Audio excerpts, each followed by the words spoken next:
I'm the killer, bring it back.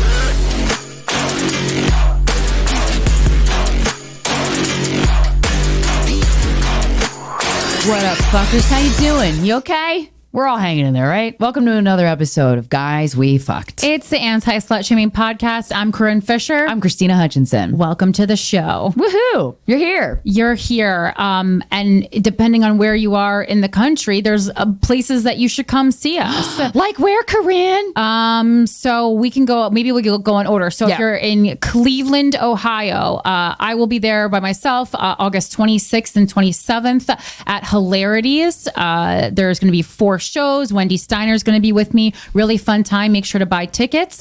And then Atlanta, Georgia. That is Saturday, September 10th at the Center Stage Theater. That's Christina Hutchinson and I embarking on our theater tour. Tickets already flying for that one. So make sure to get yours ASAP. That's going to be so fun. Then next, it'll be Detroit, Michigan on September 16th, which is a Friday. I'll be there for the Motortown Comedy Festival. And then circling this out with NORWALK, Connecticut at the Wall Street Theater on Saturday, September 24th. Yeah. Wow. You have a lot of opportunities to see us live. And if you know anybody in those cities, tell them to come see us. Yes, absolutely. And it's Sorry About Last Night comedy.com. Yep, it. Yeah, I learned our website. Hey, that's for Atlanta and Nerds for Norwalk, and then CorinneFisher.com, or just the Linktree link in our bios has everything that you might need. There's plenty of ways to access it. We appreciate it, and we'll see you there. Our live shows, I think even venues would agree, are really high quality. Oh, absolutely. You're going to get stand-up comedy, which we're fucking really good at because we've been doing it for over a decade. But you're also going to have some fun interaction with us. And we're going to share stuff. And it's going to be a night that you'll never forget. And it's going to be unlike any other comedy show you've ever seen. That I can guarantee. You will have so much fun. And I love the interactive element because we never know what's in store. But goddamn, it usually goes pretty fucking well. Yeah, it's like if the email inbox was brought to life. As wacky as that gets, you get to experience that in person. It's really fun. Yeah, I was thinking the other day, because our tour shows are so fun, where the first iteration of our touring show, the way we formatted it, we did that prank call. I remember we did a prank call at JFL, our first ever invite to JFL. And I remember we did a prank call in a theater. Yes, we did. And we fucking killed it. It went so well. I forget exactly. It was a real gamble. Yeah. Honestly. And it always very poorly. I mean, that type of segment is like, you sure you want to do this? But we do it every time. And it's so fucking fun. So be excited for what we're cooking up next. Yeah, and have the phone numbers of people that you hate. Yeah, but have them ready. Just have them handy. Just have them handy. I think we always have bring those your handy. dumb bitch stories. You know, we'll share them. We'll have a good laugh, and we'll connect, and we'll remind us that life is hard, Earth is hell, and love is all we have. So let's have fun. And sometimes you don't even have that. Yeah. And you just got to try and convince yourself that it's going to be okay, even though you're like, I'm pretty sure it's not, but no one's around to tell you it is. Woo! Being single, huh? And if you don't want to leave the house, I guess you could just go to youtube.com/guys we fucked without the you and fucked, or TikTok, Instagram. There's a lot of ways to access us. You know them all. And email us. Do you have advice? Do you need advice on something? Do you have a crazy story for us? Good or bad? We're really open to good stories. If you have them, please. Sorry about last night's show at gmail.com is the email address. Make sure that subject line, summarizes a little bit about your plight. Yeah. So this subject line says, big guy with body image issues. Hey guys, I'm 35 and currently on a hiatus from dating or sex in general, really. I hear ya. After an experience back in January. I had met a girl on an old app. Is like an app for old people? You're not like that old. An app that was old. I hadn't gotten laid in a while since the pandemic began, and I figured I should give it a try. Yeah. She came over and we immediately got into things. I cooked dinner and got her the drinks she wanted. That's nice. The first time we hooked up, I managed to get hard, but I didn't get off. Okay. It didn't happen the subsequent 2 times. I eventually came to the conclusion that I was very displeased with my own physical state. Okay. I got self-conscious of hearing my own ass cheeks clapping. Self-conscious? That's great, dude. Own that ass. And getting winded when I started trying to go hard. That's not as fun. I got fat as shit during the pandemic and that it was unfair to her that I had her there because I wasn't really attracted to her either. Okay. Yeah. Oh gosh. I ended things and spent a few weeks feeling terrible because of the whole thing before I started to get proactive. Yeah, it happens. I've lost 75 pounds since July last year. Wow, that's amazing. Incredible. Congratulations. But still have a few more pounds to go before I hit my goal. I'm in good shape currently and generally feeling pretty positive about things. However, I'm incredibly horny. Yeah. I've purchased 3 fleshlights and I'm spending my spare time after all of my responsibilities having long sessions of jacking the fuck off. Hot. I swore off online dating after that brief stint, but still feel some effects that came from that experience with that really sweet girl I just don't feel excited about. I've never been ugly, but I was a fat kid before I lost weight the first time. I had a pretty great mid-20s sexually, but developed the recurring and possibly toxic thought that people only paid positive attention to me when I was thinner. This was reinforced by the fact that people actually approached me instead of me having to always try to talk to people. Yeah, I mean, we can talk about that at length a little bit more, but I mean, like when, you know, the thinner you are or like the more societally hot you are, like, yeah, you do get more attention. And so you just can't internalize that as like a value for yourself. Good but, or like, bad attention. Yeah, but to like recognize that it is a thing that happens in society, I don't think is bad because it's accurate. Yeah. Everyone seemed friendlier, more opportunities made themselves available, and life in general just seemed easier. Yeah. I feel like I'm getting, I feel life is easier when I wear makeup versus when I don't wear makeup. 100%. You know? People know I'm there. You know? Like if I want to just like not have a, wait in line too long, I just put on a little lipstick. I feel like I'm getting close to that point again where I can feel confident. Women are starting conversations with me out of nowhere when I go out again. Men are giving random compliments on stuff. Oh, I love that. I had a job interview recently where I was really well received despite not feeling any different than when I had my last one 65 pounds ago. A friend of mine told me that it sounded like ugly duckling syndrome because I'm apparently, quote, attractive, but I just felt like she was being encouraging.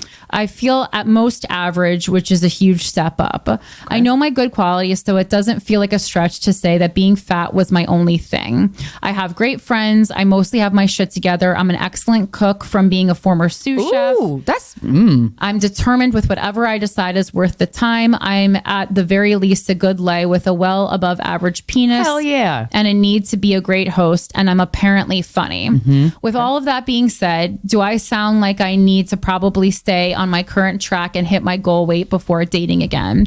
Or should I just put myself back out there while I continue to lose weight and hope for the best? I guess there's also therapy possibly. Any feedback is great feedback, and I certainly appreciate any responses given. Signed with love, big guy with body image issues. Oh, this is a great email. Yeah. I will say, Mike, we'll get to you. Yep. I just want to get this out first really quick. Because, Mike wanted to talk so badly. Because I've learned this just through my experience in life and witnessing people and stuff. You know, somebody can walk into a room and not be physically all the boxes society checks, right? Like all those little like tall and thin and blonde or whatever the fuck. I know certain societies are different and, but the boxes that you check, like a trophy girlfriend, a trophy boyfriend, but true sexiness and true attractiveness comes from within. And I know that's corny and like so tale as old as time, but it's so true. And so when you said, should I wait to date until I lose the rest of my weight? No, why wait, motherfucker? No, you got to work on feeling sexy as hell, dude, in whatever body that you have right now. You have a lot of good qualities. You have a good head on your shoulders, and focus on those things and bring out the sexy motherfucker in you. It doesn't matter how much you weigh. It doesn't matter. And chicks don't really give a shit. That's more dudes. That was like the comment that I had. Yeah. Society has trained men to be like, I only like this tall, blonde, thin girl. Fuck that shit, okay? And so if you're not a tall, blonde, thin girl, what you got to do is you got to get to this point where you love yourself and you can walk down the street and have everybody looking at you. Doesn't matter what you look like. So true sexiness comes from within. Do not wait to get out on the scene until you've lost the rest of your weight. You can do this now. You have to pull it up. You have a sexy motherfucker in you. You just have to dust it off. Yeah, I agree. The good news is that you're a man, not a woman. So it doesn't really matter what you look like. It does. Congratulations. But it matters how you care. It matters how you feel about yourself. Like, how do you carry yourself? How you carry yourself is a direct reflection of how you feel about yourself. And And I really think that we're doing ourselves a disservice by saying, well, when I get, it's like all those self-help books I read. It's like, don't wait until you get the promotion to feel worthy or to be happy. Don't wait until you make partner. Don't wait until you have this career goal. Find your happiness now, and don't have it be conditional on these things. Yeah. It's like putting a lot of pressure on yourself also to hit a goal weight, especially when you anyone who's lost a good amount of weight before knows that it's like those last 10 pounds are like the hardest, and they will take that last 10 pounds will probably take you just as long to lose as that first 65, 75, because those are that's where you're really, really pushing your body to be like at its, quote, absolute best. Yeah. So that's part of it. And that's going to put a lot of pressure on yourself. But what I would say is, like, while yes, I agree that you can start dating immediately, I would say set your mind as if you've already lost that last bit of weight that you wanted to. Like, don't undercut yourself in, the level of person that you think. Like the same way we often tell women on this show to apply for jobs that they are not underqualified that they're a little bit underqualified for. I would say when you're dating, reach for someone that seems like a little bit out of your league, because I think and then do it all the time. Yeah, that's definitely it's definitely what women do. We definitely, end up with people who are like below our level, and I know people are equal, but they're not. And it's the hard truth, kids. If you're talking about by like race or something, yeah, sure, equal. But it's like, if we're talking about individual people, are they equal? I know we're supposed to think that they are, but I'm not God, so I don't need to think that way. Yeah, and they're not. Yeah, that's a load off my back. You all know. You all have a group of friends at home, and I think less of a lot of certain people. Yeah, and like know that there's some friends that are just like better, higher quality people that that deserve more. 100%, 100% Like, you're more worthy than this person. But well, it's so funny because who are we? I remember one time I said to Krystyna, I was like, well, I think I'm just like a little bit out of this guy's league, and then you said no one's out of anyone's league, and then I just went home and I go, Krystyna doesn't know what she's talking about.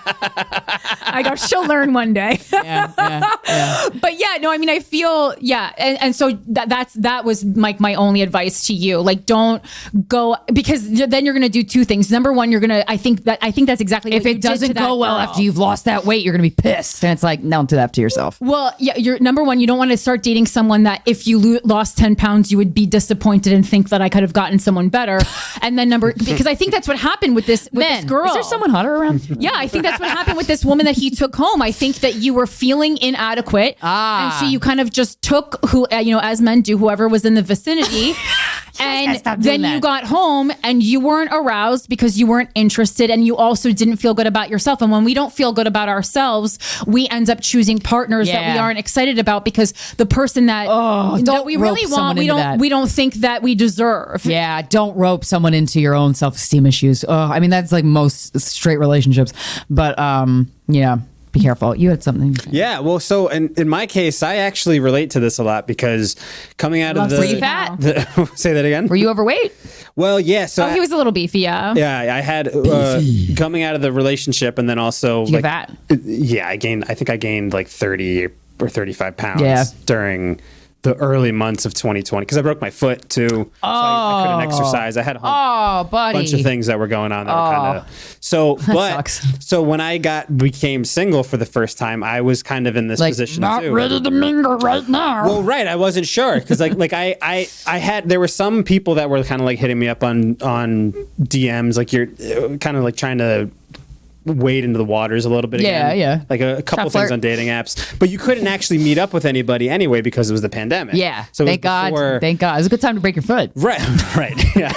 So basically, I had all this extra weight on me, and I was in the process of working it off, but I had these, like, I would kind of have like Zoom dates with people and stuff, because it was still, you can't meet up with anybody. Tape his cheeks back. Put a hat on so you can't see the medical tape. Let's just say I knew my angles. That's what mom does for her. I knew my angles, and you gotta know those angles. You have to, yeah. Why is the camera above your head? Yeah. Because so you can see my jawline over here. Right?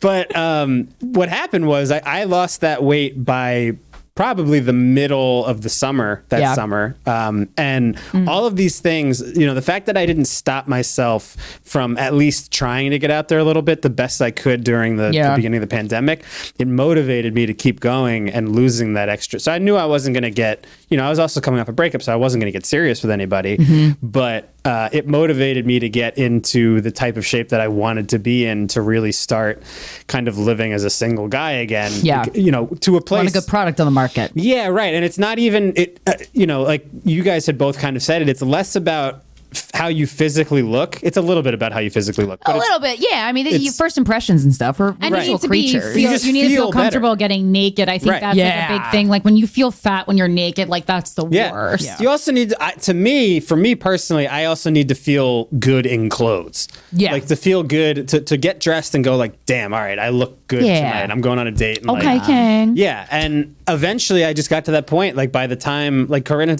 taken me out for like my birthday that summer with the seafood tower. Seafood tower, so good. Yeah, by then I looked good, and I was like, all right, good, I'm back. I feel fine, and like I'm ready to be single, dating, and all that stuff. So I think it's just like I think you should start and go out, and do your thing, and just keep letting it motivate you. Don't do anything serious, but just also try to meet women in the wild. Try to meet women in the wild because your body is going to know if you're attracted to them pretty quickly. You see somebody across the room, it's bold, but like go up to somebody and talk to her that you think is attractive. I think that's a great way, because dating apps can be so depressing, and I feel like everyone feels this about dating apps, even if people have had success stories on it, because you're missing out on that pinnacle ability that your body has to gauge whether or not you see a sexual future with somebody. So I would suggest too, get out there, like physically get out of your house, get out of your apartment, and go places with like have a single guy friend, and then go out places and hit on chicks. Yeah, and like also like when we're talking about like feeling overweight, underweight, whatever, like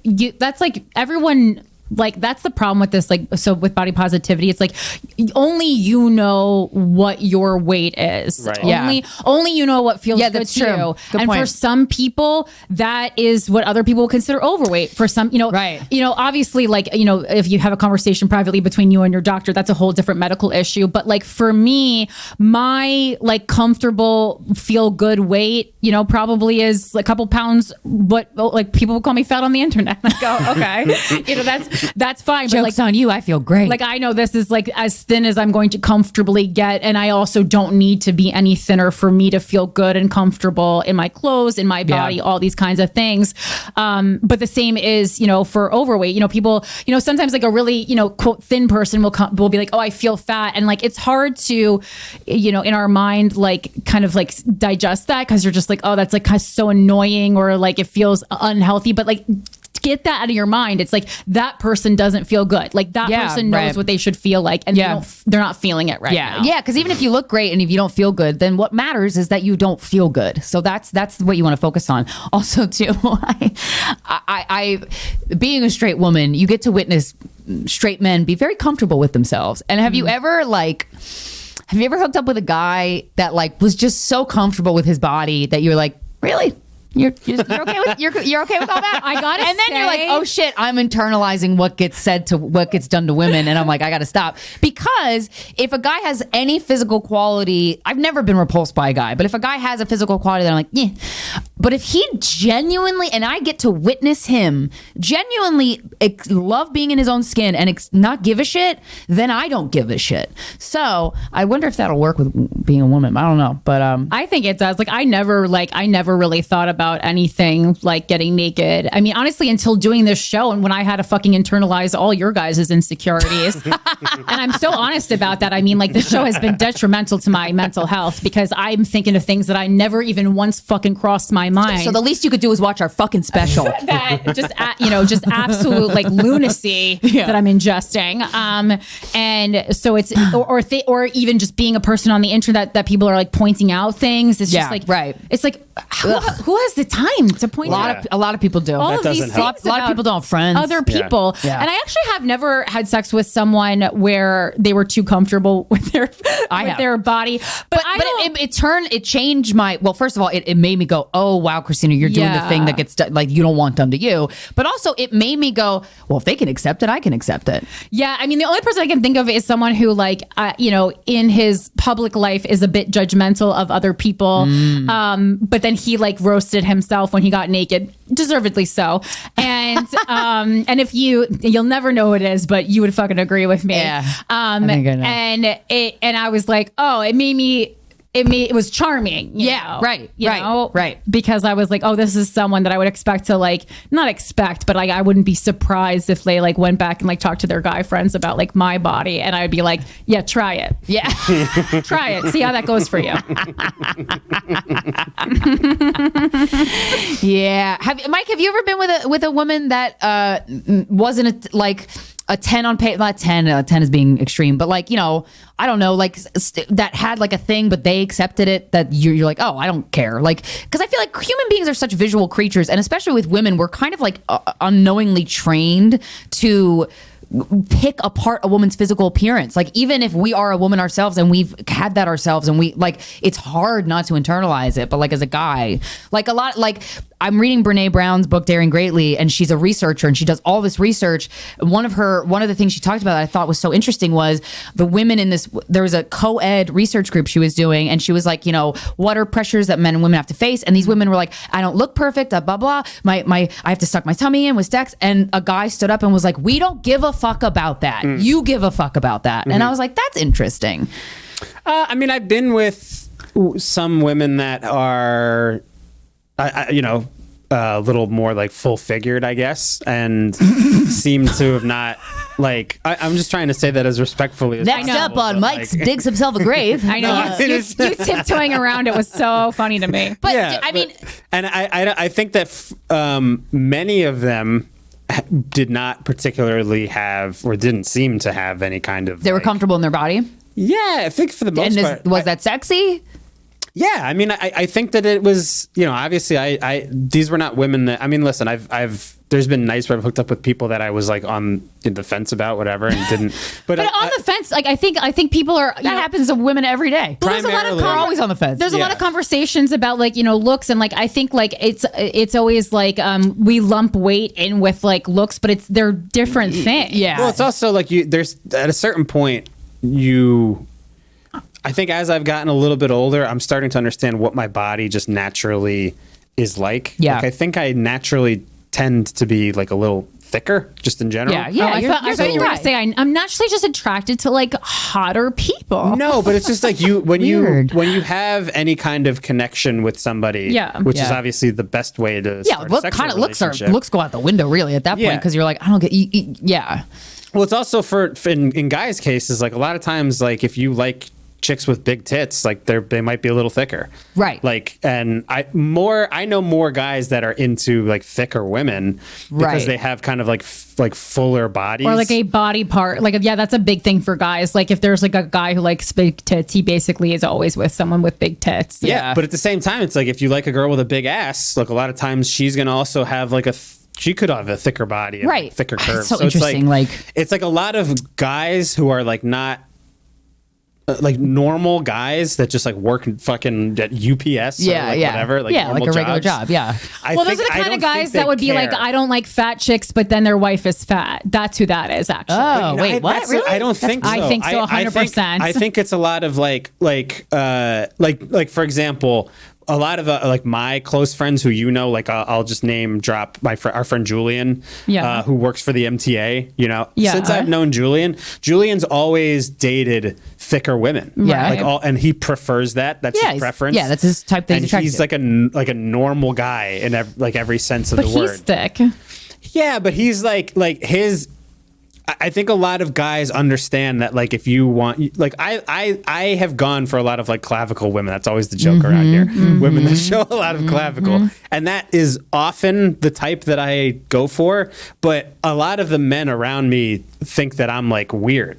Oh, okay, yeah. It's so fun, yeah, because we all have our own preferences, and really at the end of the day, we analyze it to death. But it's just like, what meat sack did you come in? Okay, what did meat sack? We're all fucking around. We're sacks of flesh. We are sacks of flesh with a soul and a spirit inside, which is really what matters. And I think the reality is somewhere in the middle, though, because we're in a time right now where like it's like such a like even having this conversation, I feel like is like, oh, how can you even talk about bodies as if they were important, which is like a sack of bullshit. Yeah. Everyone looks at each Also, other. sex is you bumping up your body against someone else's body. It's also like it's a very comical. You're rubbing bodies. It's very comical to tell women in the public eye to not talk about bodies when it's literally the primary only thing we are get valued for. Yeah, So it is laughable, and I will continue to talk about it till the end of fucking time until you guys stop fucking talking about our bodies. You, which will never happen. Which will never happen. You'll never stop talking about it. Yeah. I have a couple jokes on stage about that. I'm like, there's so many things to get mad at Hillary Clinton for, but being unattractive is just not one of them. Like, and also a woman could cure cancer, and then there'd be like multiple Reddit threads about like would I fuck her or not? Yeah, right. And it's like, oh my fucking god. I also think Hillary Clinton's cute. She's fucking like 70 years old. Yeah, I think what do you expect a 70-year-old woman to look like? Men want them to be fuckable. I mean, certain type of, that type of guy that's going to fucking make a Reddit thread about would I fuck Hillary Clinton. Yeah. I don't even know that they do. I think it's just that they know that it gets under our skin. Yeah, right. Or that it has the ability to get under our skin. So they're weaponizing it. It's trying to hurt our feelings, but guess what, guys? It's not working. Yeah, when in reality, these are people in basements who are twos at best. Woohoo, two at best. So anyway, Guy, go out there. Yeah, get out there, buddy. You seem like a great catch. I'm excited for you. Get that swerve back, that confidence. Hey, if you haven't rated and reviewed and followed Guys We Fucked on iTunes podcast, can you do that? Thank you so much. And watch the Dumb Bitch Woo Hour, youtube.com/Guys We Fucked without the U and fuck. That's also all of our social media handles, including TikTok. And I am at Krystyna Hutch. I'm at Philanthropy Gal on all social media, TikTok, Instagram, Twitter. Yeah, so suck my dick. How are you? I'm just awake, which is good. Hell yeah, I'm awake. That was a big step for me today, and I was sleeping all day yesterday. Nice. What you said you had some? Oh well, I just did I got drunk off of 2 drinks last night, and I went to take my boot off. And I fucked up my ankle taking my boot off. And I was like, that's sad. I heard a crack. I heard a crack that I was like, that's not a crack you want to hear while you're taking your boot off. And I was limping all night. And you got to be careful with the angle that you take boots off. That's why I used to have my boyfriends take off my boots for me, because they actually can get a better angle if it's someone else taking it off for you. Yeah, I guess because I was drunk, or like, I don't know, I just really wanted this boot off. But it was a laced high boot. And my leg was like over. It was like over my, it hurts to do that. My leg was like over my head, and I was like, get the fucking boot off. And then I fucking pulled it off, and it went over your head. I'm like, no, my God, I just fucked up my ankle taking a boot off. That's not good. Damn. And now I'm limping, and I'm like, that sucks. You got to be very careful. Yo. That's an adult injury. Injuries are basically, I guess so. Like, people are... Man, the last time I rolled my ankle was because I was fucking 21 at a New Year's Eve party in Bumblefuck, Brooklyn, and I had 7-inch fucking high heels on, and this guy flew from Canada that I only met once to come party with me in New Year's, and I wasn't sure how to say no to him, so I said yes. And then he flew there, and then 10 minutes into being there from the airport, I roll my ankle, wasted, and then me and my girlfriend Gabby, we got a car as they were going 5, 4, so we were like, leave before this Canadian guy chases us. I'm like, he can't run, hopefully he can't run fast because I can't walk at all. Anyway, boy, you really, as you get older, you hurt your ankle in different ways. So wait, a lot easier. He flew in, and then you ghosted him at the party? What was wrong with him? I just didn't want to be near him, and I didn't like his energy, and I just didn't... I guess anyone who was that eager to get on a plane for New Year's from another country probably was like the red flags that we were looking for. Probably not passing up a lot of plans in Canada. Yeah. Jesus.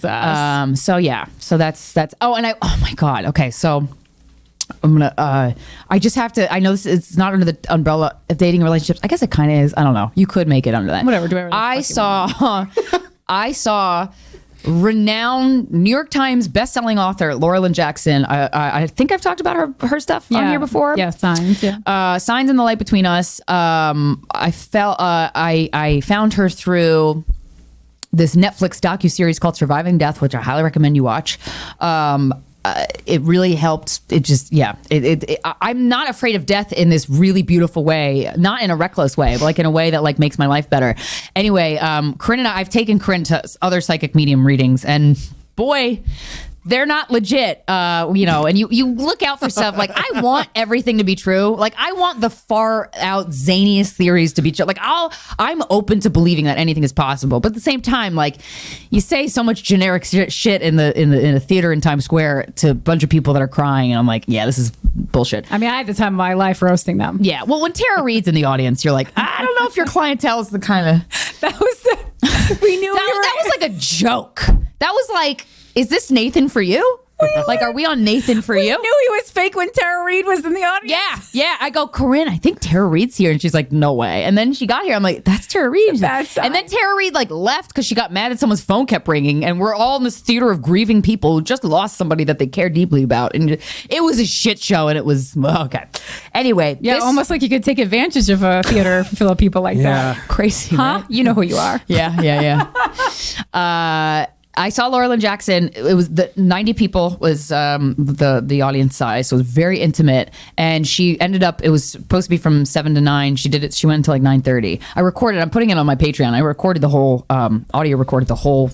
It was fucking unreal, guys. And I'm telling you, death. Our physical bodies die, but our spirits continue on. And we have the ability. Some people, everybody has the ability, but some people just have it extremely accessible to them to speak to people who have passed away. I don't know how we're not talking about this every second of the day. It is. My mind was blown. I got to witness mothers that lost their sons, that they tried over and over again to help their son turn their life around, and they did such a good job. And their son, like, this happened a couple times in this particular audience, where the kid was just, he was just troubled and a lot of mental illness, and ended up committing suicide or suicide by drugs or drug driving or something like that.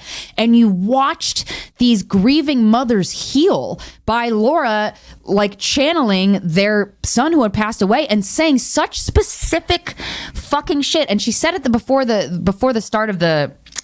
she really got into the reading. She's like, you're gonna find that the spirit world will plan stuff like, so basically you're gonna have people sitting here tonight, like, there was couples that came, but a lot of people came by themselves. Like, I came by myself, but you're gonna find that people are sitting right next to each other, who have the exact same type of loss. And that happened 5 fucking times that night. Mm-hmm. 2 women lost their 6-year-old sons a month. One was a daughter, one was a son, a month apart. And they were sitting together. And then the woman right behind him. And my mind was so fucking blown. And so I just want to say that if you have a loved one who's passed away and you're grieving, as something that you could try, because it can't hurt, it was like speaking to them, but also like asking them for signs to see if it pops up, to see if you can have some type of communication. I think one of the reasons why I'm so into this is because Laura talks about this in her book, but like I have, an emotionally difficult, bad relationship with my parents. I'm not talking to either of them.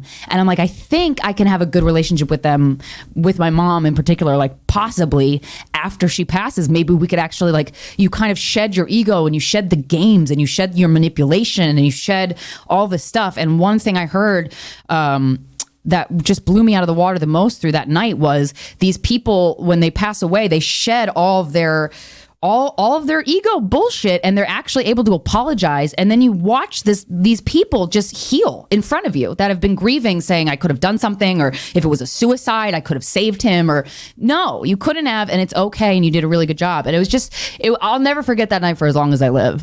So I highly recommend reading Laura Lynn Jackson's books. The Light Between Us is her first book, where she really goes into how she discovered she was able to do this. It gives more background on who she is. And then Signs is just stories, but they're both stories. But Jesus Christ, just some of the most mind-blowing things. And so when we get lost, like I get lost in,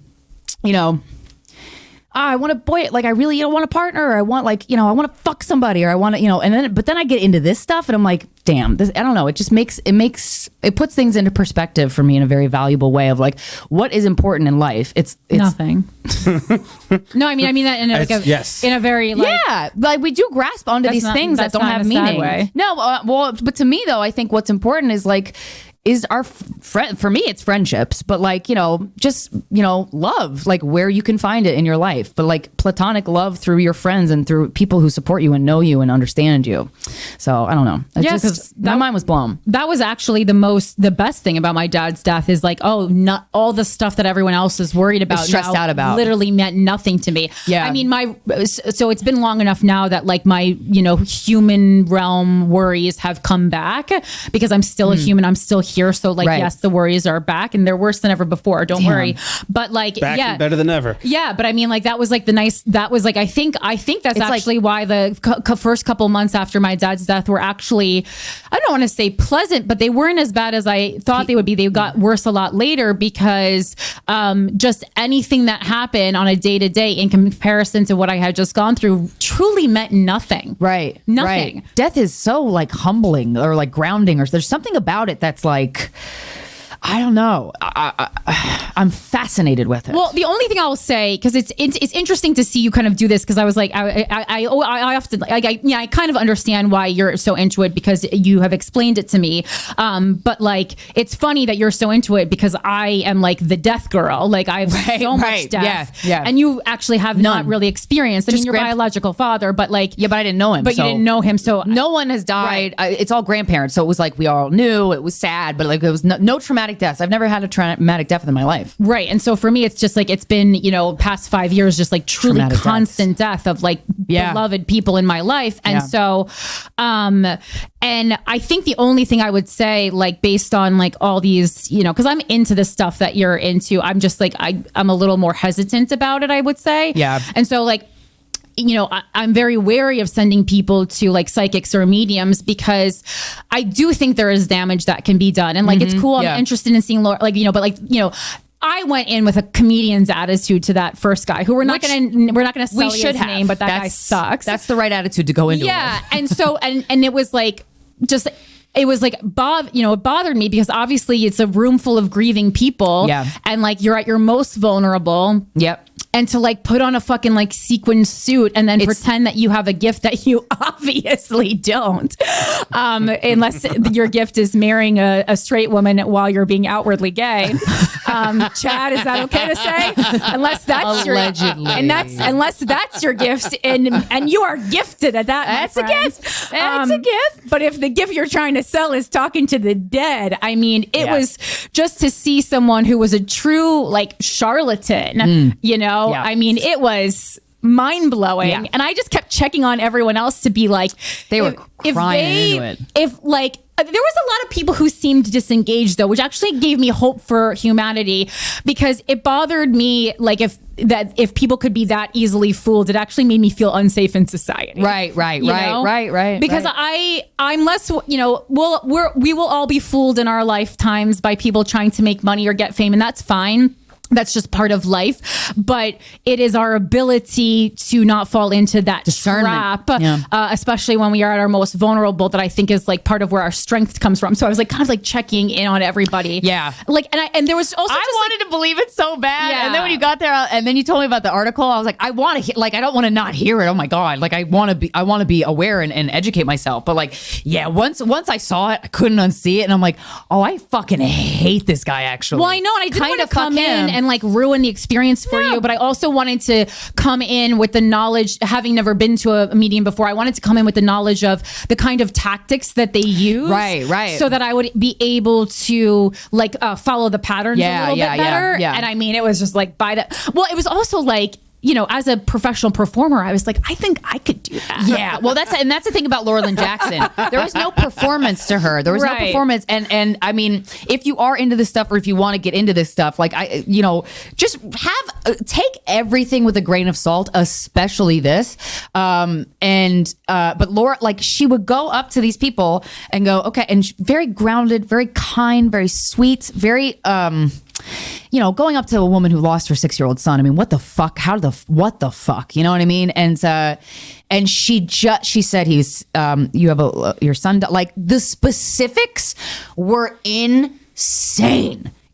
fucking sane. And he wants you to know that last night it was him in the kitchen with the lights. And she fucking, like, this woman fell out of her chair, and you're like, oh my fucking God. Like, this is a thing that we can access. And I liked this too. She's like, you do not need me to talk to your loved ones. They'd rather talk to you directly and not through me. And there's a lot, she said she can't get to everybody in one night because she was spending, these grieving moms with kids. Like, my God, you spend the time that you need. Right.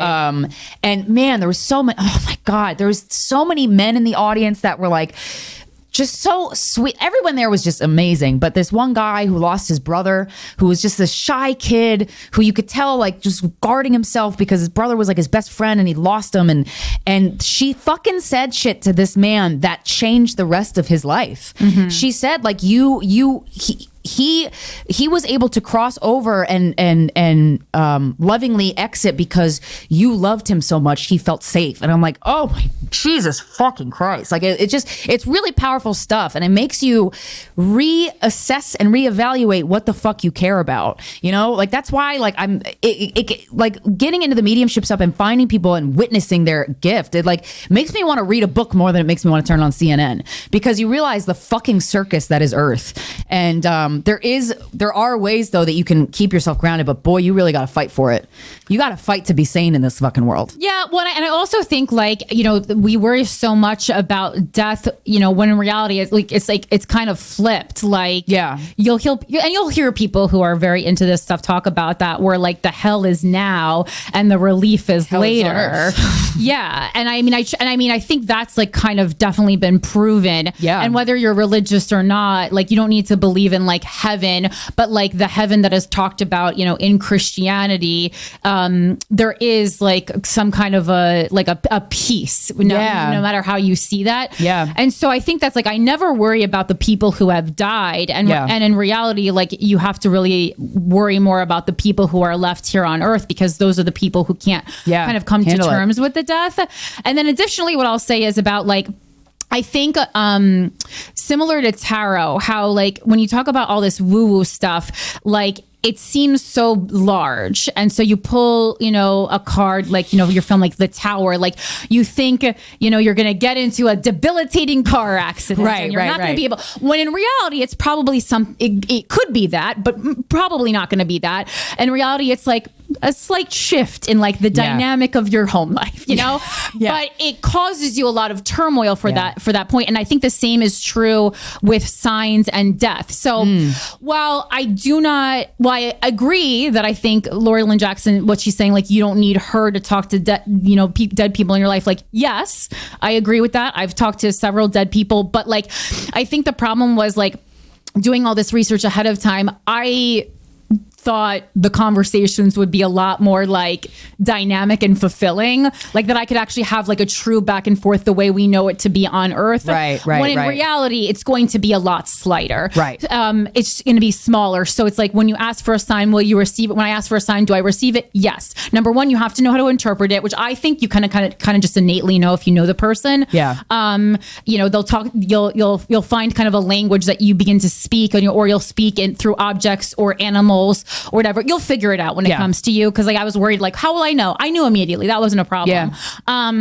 But like the level of conversation she is having, where she's able to actually like talk words and sentences, like I don't know. That's an advanced. Yeah, and she says scientists have studied her brain. Right, and I was like, I don't know that everyone is able or can be able to do that. You would have to derail your entire life to dedicate yourself to honestly meditating. Right, like it's a, and I also do think that she does have some kind of a gift. She 100%. Which I don't think everyone has the same gifts. Yeah. And so I think that's like just to keep that in mind. Yeah. Like if someone dies and like you're expecting to have like a full podcast with them, like that's not going to happen. Yeah. But can you get certain answers or like reassurance? I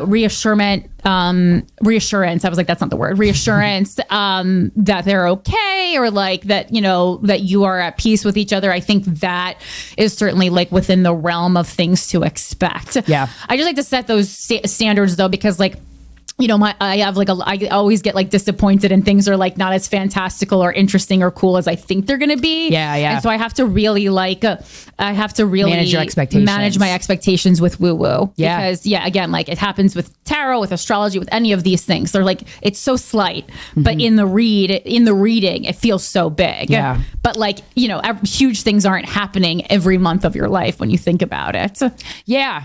Not I guess so. Huge changes. Well, yeah, right. Not huge changes. More like I've been keeping a calendar where I put like check my moods and shit, and just to look, because I want to see if I'm like my menstrual stuff is going okay. But then I look back and I'm like, man, I have such a good fucking life. Yeah. Like every time I have a day that I'm like, I'll never forget this day for as long as I live, I'll like circle it, like third eye blind. Like that was an unforgettable fucking experience. Highlight of the summer. Oh, this is the other thing. Last thing I want to talk about too, because this is speaking of one of those days, I saw Rage Against the Machine. Oh, yes. Yo, that shit is Beyonce for straight dudes, first of all. Rage Against the Machine concert is a Beyonce concert for straight men. That's true. And I gotta say, as somebody who grew up in the Pennsylvania hardcore scene, like the pop punk scene in Pennsylvania and the straight, like it was a lot of that. I felt I was the belle of the goddamn ball. I dressed super cute on purpose because I was like, I knew this is going to be a sea of dicks, and I'm excited about it. But it was so fucking cool to see a Madison Square Garden amount of men in one place, so happy. They were so happy, and I was so happy that you were so happy. And everyone, that's why I compared to Beyonce concert, because if you've ever been to a Beyonce concert, it's the best day of everyone's year. Like everyone is so excited when she comes out. We all cry. Like she means so much to us, and I was watching these men like cry because the fucking Rage Against the Machine, that motherfucker is brilliant, and they do need to cry. And they were moshing, which I thought was so funny. I'm like, that's how men get out their feelings. They just punch each other on a dance floor. But it works. But it was really cool to witness these straight dudes that are like, you know, machismo looking, at least. You know, I don't know any of them, but to just have a good time, and like it was nice. I've never been in the presence of that many men that were so happy, and they were happy because this artist that they love, that means so much to them, that is so fucking talented. He broke his foot or something, and he was sitting down the whole concert. It was one of the best concerts I've ever seen in my fucking life. One of the best concerts I've ever fucking seen. He did. Straight guy over here knows his actual injury. No, I hate. He's walking down a ramp, and I'm not a. You don't like Rage? Oh, okay. No, not. But I've been not clavicle. But I saw that it's like it was big news that he like hurt his foot, and they canceled the rest of the tour. The European leg of the tour. Yeah. I think they're doing the rest of the dates. But also too, I was like, damn, it was an example of an artist that really gives a shit about humanity. Mm-hmm. And so the stage setup for Rage was just very simple. It was amps, the musicians, and their guitar or their drums. That was it. And there was a video screen behind. And then there was, you know, some video playing at some parts of the concert. But then at the end, they were like, hey, give a shit about like genocide going on. Like they had listed all these social and that's when they lost all the men. No, but it was brilliant because everyone just was amped up about having the best concert experience of their year. And then they were like, hey, these are the things you should look into humanity. Like we all got each other's backs. We need to fucking help each other and love each other more. And you're like, aces all around. So thank you, Rage Against the Machine. Someone made a joke like about Rage Against the Machine because they are so into activism, and they were like, Rage Against the Machine at Madison Square Garden, brought to you by Pepsi. Yeah, right. at the Chase Hulu Theater. But obviously, is that a Starbucks in your hand? Yeah, right. We live in America's a capitalist country. Oh my God, it never won't be. Yeah, so. That's not Rage Against the Machine can't fix that. So that's really funny. Yeah, men go on play dates. Yeah, do what you need to do. It's just I've never been happy for men being happy before. Yeah, because I've never really experienced it on that level. It was really nice. Anytime I'm happy for their happiness, it's selfish because I'm just like, oh, they won't shoot someone tonight, so that's nice. Right. Yeah. Whatever it takes. And 19,000 guys went home that night and didn't shoot anybody. Nice. So, knock on wood. Yay. Hopefully. All right, men. Yay. Good job, everybody. We're doing it. Get your feelings out other ways. Speaking of men. Yeah, this is an episode about a man and feelings for sure. Hell yeah. Yeah, he is he's a comedian. He's a friend of the show. He's a guy that I fucked. Yeah. And he is one of the co-creators and co-stars of Flatbush Misdemeanors on Showtime. Please welcome to the show, Dan Perlman. Guys, we're here with stand-up comedian Dan Perlman. The interview has started. Oh, it is? It's off to a rousing start. We like to trick the guest into saying some things when they don't know they're being recorded, and then we're going to send that clip to Nathan Fielder. But I complimented him. Right? We'll make it seem like you didn't. No. He doesn't enjoy the art enough to do it for the pay scale that your show offers. That's true. You were on the Guys We Fucked. Years ago. I was. Years and years. Are we okay with revealing that though? Because you used a fake name. Because I didn't. You did? Because I didn't. Oh, we didn't have video. He didn't want anyone to know that we had sex. Well, you didn't. Oh wow. But also, that's okay. No, that's also not the reason. No, it's not the reason. It was, I believe, it was like so early. I don't even know if you guys had released any yet. I think we recorded my things went down. Maybe you had just released it or something. Yeah, but you were one of the early ones. I didn't know what it was. So neither do we. It was like So I was good. I didn't know. I remember coming in and saying on the thing, I was like, am I going to get yelled at? I didn't know if it was going to be I didn't know what it was. A lot of people had that fear, honestly, and I think I'm going to blame myself and my own personality. Wait, so let's set the record straight. It had nothing to do with anything except how Corinne's being and energy and vibe. It was like, I'm going to be chastised or something. Wow, you know what I mean? So funny. And then you said I remember saying that right before, and you're like, no, that's not what's going to happen. But by then you were calling me Vincent or whatever. I forget what it was. Right. I thought the reason was either you just didn't like your sexual dirty laundry aired, or you were seeing someone at the time. Not that you cheated, but that you started seeing someone in the interim. I don't remember that being true, but no, I remember the thing that was I don't know what this is that I was sort of walking into. Sure. And because I think it was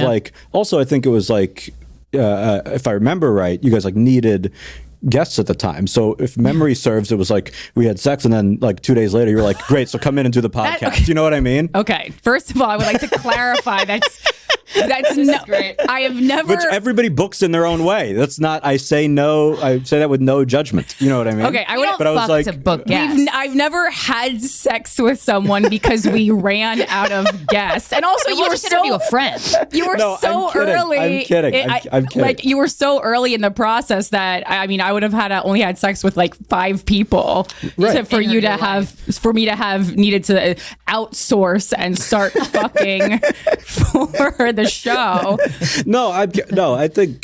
I think you just knew it was a short commute for me. It was all just no, I'm kidding. The only time deadpan. I'm kidding. So the only time I actually had sex with someone who had been booked, but we didn't have sex yet. Oh, I remember that was for the live. Was Jason Burke. Yeah. But he God. actually recommended it. We were hanging out the night before, and he's like, well, we're gonna record anyway tomorrow. So because we had been flirting for a while, and I was like, sounds good to me. Right. Yeah.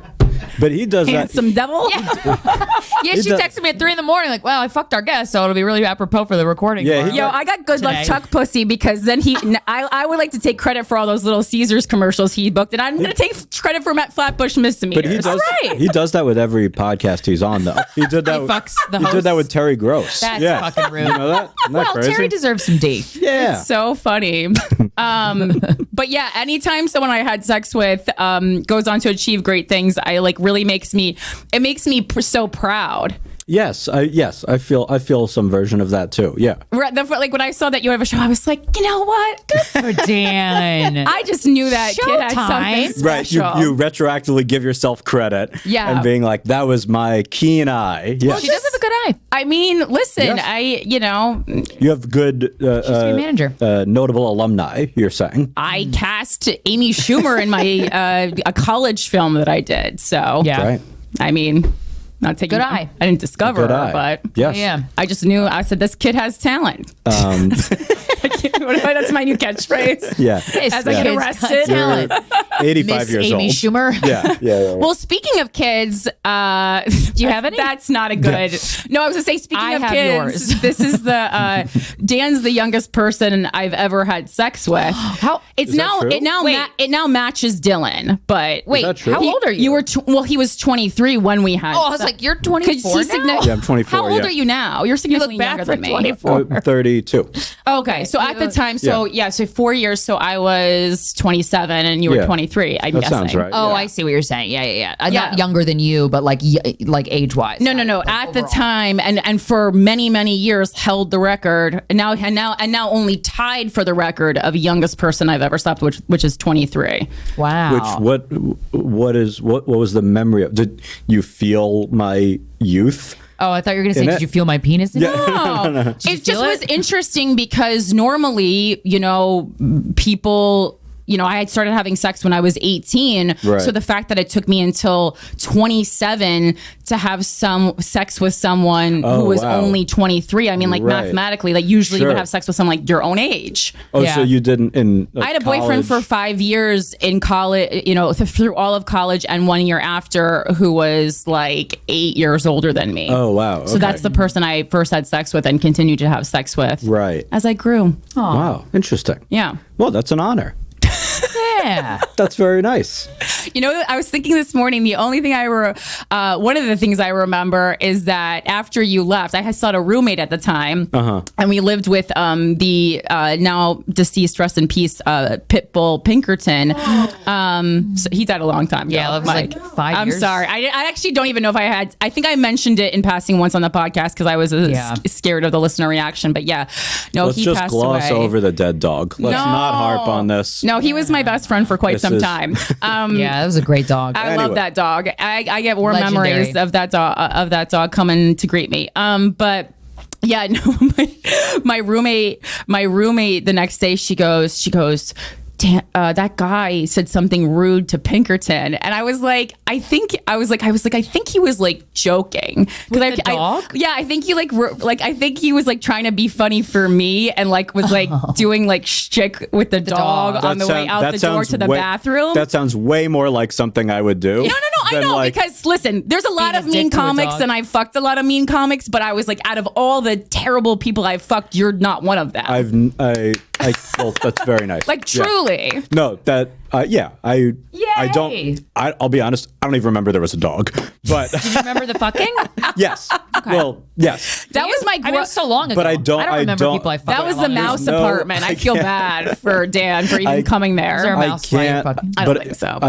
Yeah, no, I don't remember that, but that's 1,000% something I would do. Yeah, no. It's just like say some stupid joke, thinking it'll be funny, and you're just like, yeah, can you just go? Yeah. I like kind of vaguely remember you doing shtick. It's actually very similar to a scene we wrote for our show.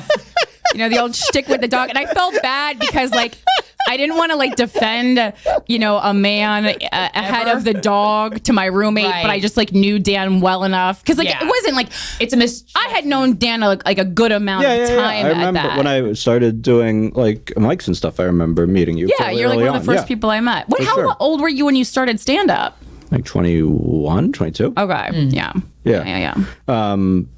But yeah, no, I don't remember that, but I don't even remember ever being really mad at a dog. So it just doesn't track. But that's very funny. No, the thing I remember is, and I don't know if it was like that night or if it was like a previous night where we like maybe made out but didn't have sex. But there was one time where we were making out, and I felt like I lost my notebook. And I think I was drunk, and then I was like, hang on, I can't find my notebook. And you were just like, all right. I definitely put everything on hold. I would have understood that more now. My little moleskin. Yeah. Because like I feel like that's the kind of like shit that my the ex who this podcast is based on, like I wasn't like really fully immersed in comedy when I was dating him, so he would like get a gig last minute and like cancel dates all the time, and I didn't understand that, but now I do that to people all the time. Constantly. Yes. Not even without a thought. Right. Like just immediately like my foot's out the door. Don't even feel bad. Don't even feel bad. No, yeah. So I totally barely get give it. them notice. Losing a notebook is like one of the worst things to happen to a comedian. All that stuff that you think is like people blowing you off when you start, when they're like, when people are like, when you were starting and you're like, how do I do everything? And they're like, you just work hard, and you're like, oh, fuck them, they're just blowing me off. When it's like, I don't know, it's like really the only thing you can say. Yeah. Because when you realize when you're starting, you're just I can like, tell you what to write. You're just like, what's a shortcut? You know what I mean? Like, how do I just get there real quick? And it's like, I don't know. Is that what you were asking people in the beginning? More or less. But I mean, like, because when somebody's like, work hard, you're just like, oh, God. It's like when you look that. up. You assume that already. You know that. Give me something I don't You're know. always hoping for a different answer. It's like when you're like, okay, how do I be be really healthy, and they're like, you got to exercise and diet, and you're like, oh God. Or like a more I was hoping specific. for a third thing. Yeah. I wouldn't have to Eat do this that thing. fruit in the morning. You know, That's you it. know what the stuff is. Yeah, like everyone magic. knows. Yeah, everyone knows what the path is. It's just like brutal. So that's what the annoying part. Yeah. Well, there's also the networking part of like the hard work part. I have no problem with. The networking part is the part that fucking. I love that shit. I network all goddamn day. I network the shy damn people. I fucking say hi. Do you compliment people? Oh yeah. I mean, if I have something to compliment them on, which I usually do. Yeah. I'm very curious about people. That's why I'm good at networking. But I'm curious about how to get out of conversations with people. Yeah. I respect the sort of pathological networkers. Yeah. There is someone who I won't say, but Names. I'm not going to do it. But I know one. I'm sure we're probably We all know one. Yeah, but I know many. Yeah, I know many, but there's there's one. one I always think of. Yeah. But just the big swings I've seen this person take. Yeah. Networking, including some that have been like wildly wrong, and a person to their face has been like, that's not even man or woman. You're complimenting a thing. It's also there's no way of knowing. Well, There's no way of, I'm just but curious. I don't I'm just wanna- I don't wanna- curious But from I the female respect- perspective. I respect the sort of ability to take just like a big Mark McGuire swing. The certainty that there's no God. Yeah. Just that It's a the certainty woman. that there's no accountability and you can just be a complete sociopath. It's easier to do it when a woman. The biggest dick swing I ever did was Steve Higgins, Lorne Michaels, and Dave Chappelle were sitting at a table at a fucking SNL party, and I sat down. And like you sat down as if I sat they were down waiting next for to you to Dave join. Chappelle. Yep. You're like, sorry about that. Like, Yeah. hi. And Lauren goes, who the fuck are you? And I'm like, hey, Dave. He goes, huh? I'm like, Guys We Fcked. He's like, oh, Guys We Fcked. I'm like, thank God. What level of drunk were you? I was so fucking sober. Krystyna doesn't really drink a lot. I wasn't. And I wouldn't do that if I was stoned or tipsy because I Wow. like being present. I want to be present because that's how I connect with people. She was Sure. too present. Yeah. I would, yeah. Yeah, it turned him off. Big time. I would be so present on the other side of the room. I would not. That's I went, you know what? One life to live. Wow. Hi, guys. Fuck it. I don't care. No, I really respect. I would not. Yeah, even if I were sitting there and then they came and sat down, I would feel like I Have would you stand ever- up and not hop over. You know? Yeah. Have you ever talked to somebody that you wanted like in that sure. way? Like that Sure, was sure, like a sure. ballsy move? Sure. Yeah. But yeah, I guess. I don't know. Yeah, I guess it's a weird mindset where you have to it's almost easier if it's like a very successful person you don't really give a fuck about them. It's sometimes Way weird. easier. Do you feel like it's sometimes weird who you have that reaction to? Like if Yeah. it's somebody who you grew up liking, even if they're like less famous than Yeah. somebody who's a super famous person, if you didn't grow up like thinking that they were great or Yeah. you know, if it doesn't Yeah. if it doesn't make the They're not 14-year-old's important to version you. of you nervous, then it doesn't matter. Oh, that's why like Exactly. meeting Tom Green was by far more exciting than like Sure. meeting like most of these people Right, selling right. out theaters. Yeah, I met Madonna once and I was like, okay. Right. 'Cause- Like at a Right. house party. It was Yeah. a private party and I was like, hi. She's 100%. like, hi. I'm like, all right, Yeah, see ya. I'm right. Like, I wasn't impressed. Right. I mean- If you'd grown up with a Madonna poster, Right. yes. Or if Yeah. it was anybody in any boy band that you liked as a Oh, kid. I was gonna say Justin Timberlake. If it Yeah, was Justin if it- Timberlake, I'm practice right. making out on that poster. If it was him or even Ace, is AC? Is he an Oh, when we met Devin Rattray, AC. who was Buzz from Home Alone, I was like, AC? One of them in the The fuck are you talking about? AC Slater? Yeah, I was like, that's AC Slater from Saved by the Bell. what is it? AG? JC. AJ?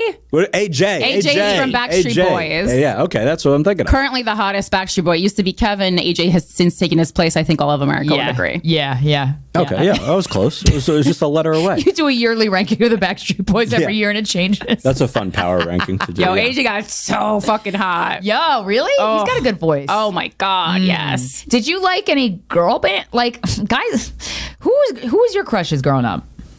I think they're actresses. mostly they're mostly like sitcom based, like whoever the love interest was. Okay. On On a sitcom? you know, like a Topanga or like anyone who was like the love interest. I could Yeah. see on you any as a comedy Topanga. show. Yeah, that you was would love like Topanga. Sure. What? Yeah, Topanga's hot. Oh, It just checks out. Yeah.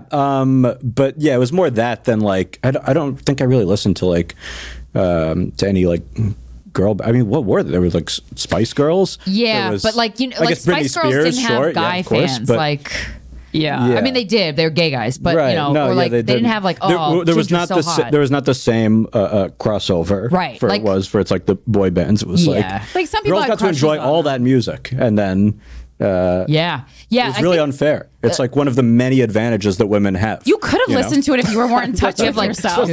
Just that joke. I'm like, Dan, shut the fuck up and take that back. You know what? Actually, maybe you were mean to that dog. Wow.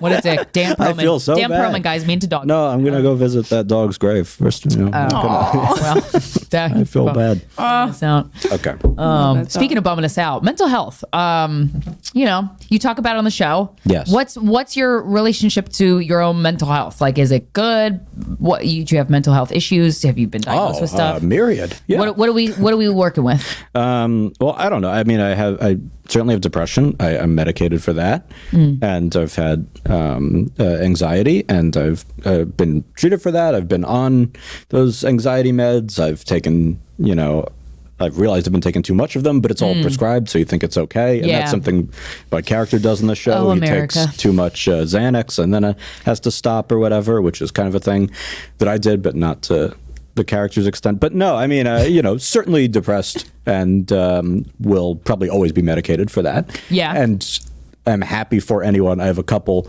friends who've recently started getting treated and medicated, and I'm very happy for them because it's like, I remember when I started it at like 21 or so, I was like, oh, I didn't even realize I could feel like fully functioning. Like I thought there was a version, it made me a version of myself that was like functional in a way that I didn't think I could be. Oh shit, you just told me. I'm on the verge of going on them. I think this sort of pride of this like Thoreau, like Walden Pond, like everything you need should be within you is nonsense. Oh, and I agree. I mean, I had a big Adderall addiction. Yeah, we're completely broken. 100%. We are empty without Now you guys can tell why I like this guy. This void will never be filled. This is what I was telling the dog. I was like, this void will never be filled. That's why he died, because you depressed him to death. Oh, Pinky. But I think I think it's totally worth trying, especially when it's one like an antidepressant and not the quick fix SSRI or anxiety meds. Those make me tired of shit. But also those are like short term. Yeah. Those are like dangerous band-aids where it's like up and then you crash. Well, I worry about like with everything I know about like childhood trauma and mental health and like the human nervous system and stuff. I'm like, are antidepressants a band-aid to like addressing a deep, like could we possibly address the issue in a deeper way and we just don't know it? I don't know. No. All right, case closed. No, I mean, what is there is this such like pride in like slogging through. Everything is hard enough without having to like outshout your own brain, which nothing. That's a good way to put it. Nothing can do. All of the love from everyone around you, all of the success.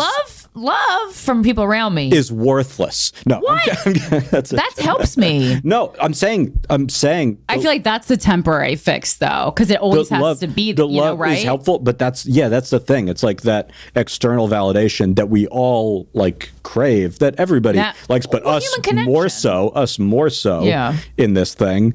Like that's the Band-Aid. That's the temporary. But if you have to go be on, are you going to just be on medication for the rest of your life? Yes. Why not? Yeah. I don't know. I don't know. Because I feel like I think it's like if when you like so often like mental health is compared to physical health, and like there's plenty of medication that I'm going to be on for my physical health for my whole life. Right. Yeah. So it's like, and honestly, like doesn't like I'm just like used to it. People. Sometimes I hear people talk about like I have to take 3 pills every day, and I go, yeah, me too. Okay. But it's something.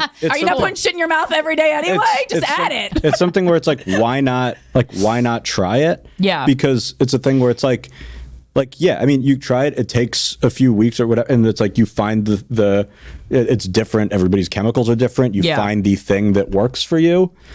And then find that balance, and then great, you just do that. And if you have some side effect or whatever, I've taken some, and I've had a side effect, like the first one I take, a side effect, and like what were some of the side effects? It made my dick not work, and I love when my dick works. That's one of my favorite things. Yeah, that's my preference. What do you love most about your dick working? You just get to do you throw it around. Yeah. Wait, have you ever? So I mean, like it can, like, I guess the side effect for women sexually is like sometimes it can dry the pussy out. Is that correct? Do you know anything about the pussy? No, well, I mean, the pussy. The short answer is no. Yeah. Do you know anything about vaginas? I could give a long answer, but it's just gonna be a no. No, no. I mean, I know there are like sex drive, like diminishing sex drive is like a side effect of it. But again, there are different kinds and there's different whatever. I don't know shit, but you find that element that works for you, and if there's a thing that's not working, then you just scrap it and you try something else, and then you work with a doctor. You don't guess it yourself and all that stuff. But like, we spend years in relationships with people that are not great and bad. We waste years on bullshit all the time. Yeah. So why not try this to feel better in another way? Yeah. Now you're speaking the language of the listeners. Because a lot of times we You've all wasted years of your life 8 to be exact. with garbage people, with people that you wouldn't go on a second date with now. So why not just take a thing and make your brain feel better, and then you might not You don't need validation from that person. You can actually, These losers, you'll be more clear of mind to be like, oh no, I don't need that. I like that your home shopping network's selling them to both And cameras. I promise, I wish I was getting a penny for this, but otherwise I would absolutely shill for them. But no, I don't get a cent. Yeah, that's true. I think a lot of times people look for love because they feel an emptiness inside them, when you could really be filling that emptiness with a pill. Well, I guess I just really, I think I've gotten lazy with it. I've stopped taking them. I've been whatever, like scattershot or disorganized or half-assed with it. And then you feel your Sluggish. mood sluggish. You feel sluggish. You feel your mood dip. It makes everything harder. It's harder for me to self-motivate. Except your dick. Sure, right. But if your dick is hard, but you can't get up, then what does it do? Have you ever been, this is a random question, but have you ever been sad with a hard-on at the same time? Sure, probably, yeah. Is that confusing? No, I don't know. It's probably like the default, you know? Really? No, I don't know. I don't know. I think you're picturing a more like me sobbing in a mirror. I guess I am. And looking crying at like my with hard a boner. dick. Yeah. But no, I think, I don't know. I think it's all worth I think any kind of like therapy or effort to like feel better on a like long-term sustained basis is worth trying, because I've been very depressed. I've, had like suicidal ideations or whatever. I've never been like planned a thing or whatever, but I called a hotline a couple times. How was it? Yeah, I'm always curious what the suicide hotline's like. So there's 2 of them, and I used to do a bit about it, but there is a New York one that if you call like the 311 thing. Oh, I want the New York one. And they hang up. This is the bit I would do, but it is true. They would hang up after 10 minutes. They'd be like, all right, you're good. Are you serious?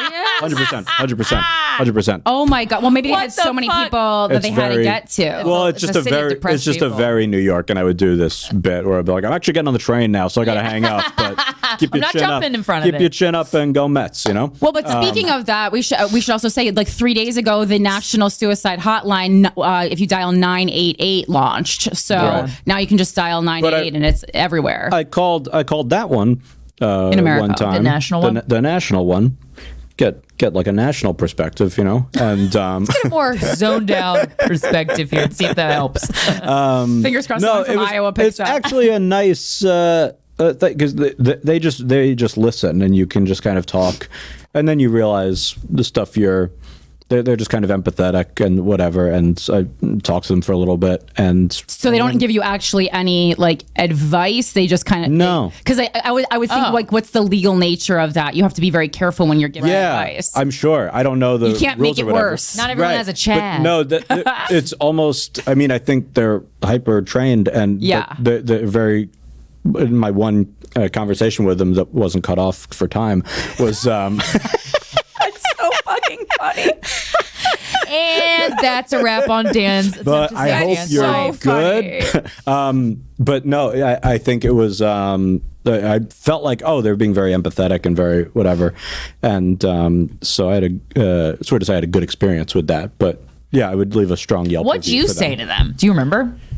Yeah, I mean, you're just feeling, it's just, you're feeling very, it would usually be when, or not, I mean, the couple times, it was like when I would like first wake up. I think that's very hard. Yeah.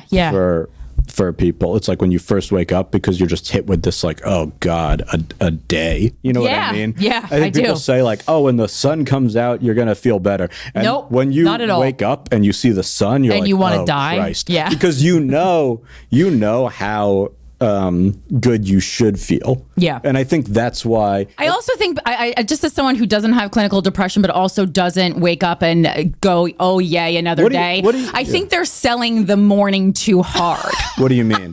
I think people, It's not number like, one, we all know everyone's yeah, full yeah, of yeah. shit, clinically depressed or not. People are making things seem a lot better than they are. And I'm here to tell you, 100% not clinically depressed. Been, a lot of people have suggested to me that I am. Why are you like this? Because the world is like, I feel like I'm like super realistic. Yeah. And people don't like that, but Right. like also having realistic expectations makes me not get less disappointed. I say that as a compliment. You have the like grounded, defeated nature of somebody depressed because you're like a realist. You know?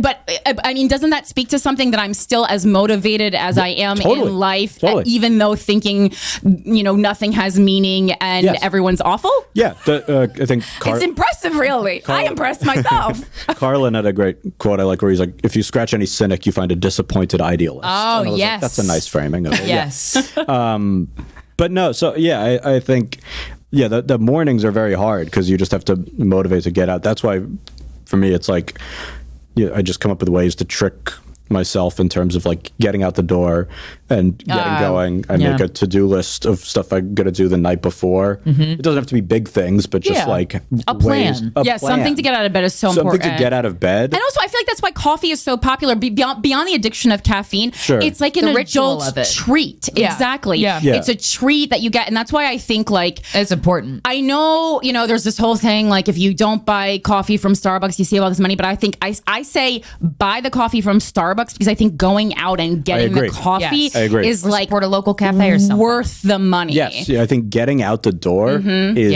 huge. That's why I got a dog. Because having a dog helps. Yeah, especially with like I walk it. Right, and especially with more people like working inside or working from home or whatever. Like there've been times I've been so like wound up and upset or stressed about this or that or work bullshit because I've just been on my computer all day and on Zoom sucked into it, and then I step outside and it doesn't even have to be some beautiful day. I just step outside and I was like, oh yeah, none of this matters. It's all like you get instant clarity. Yeah. And I don't mean to say that like it's a cure-all or whatever, but I think that perspective is so helpful. Yeah. To get out of this little bubble that you're in. Yeah, I think that's huge to do that every day. When you went on depression medication, then did that... was it depression in the morning or terror or like would just like... It was like... It was depression.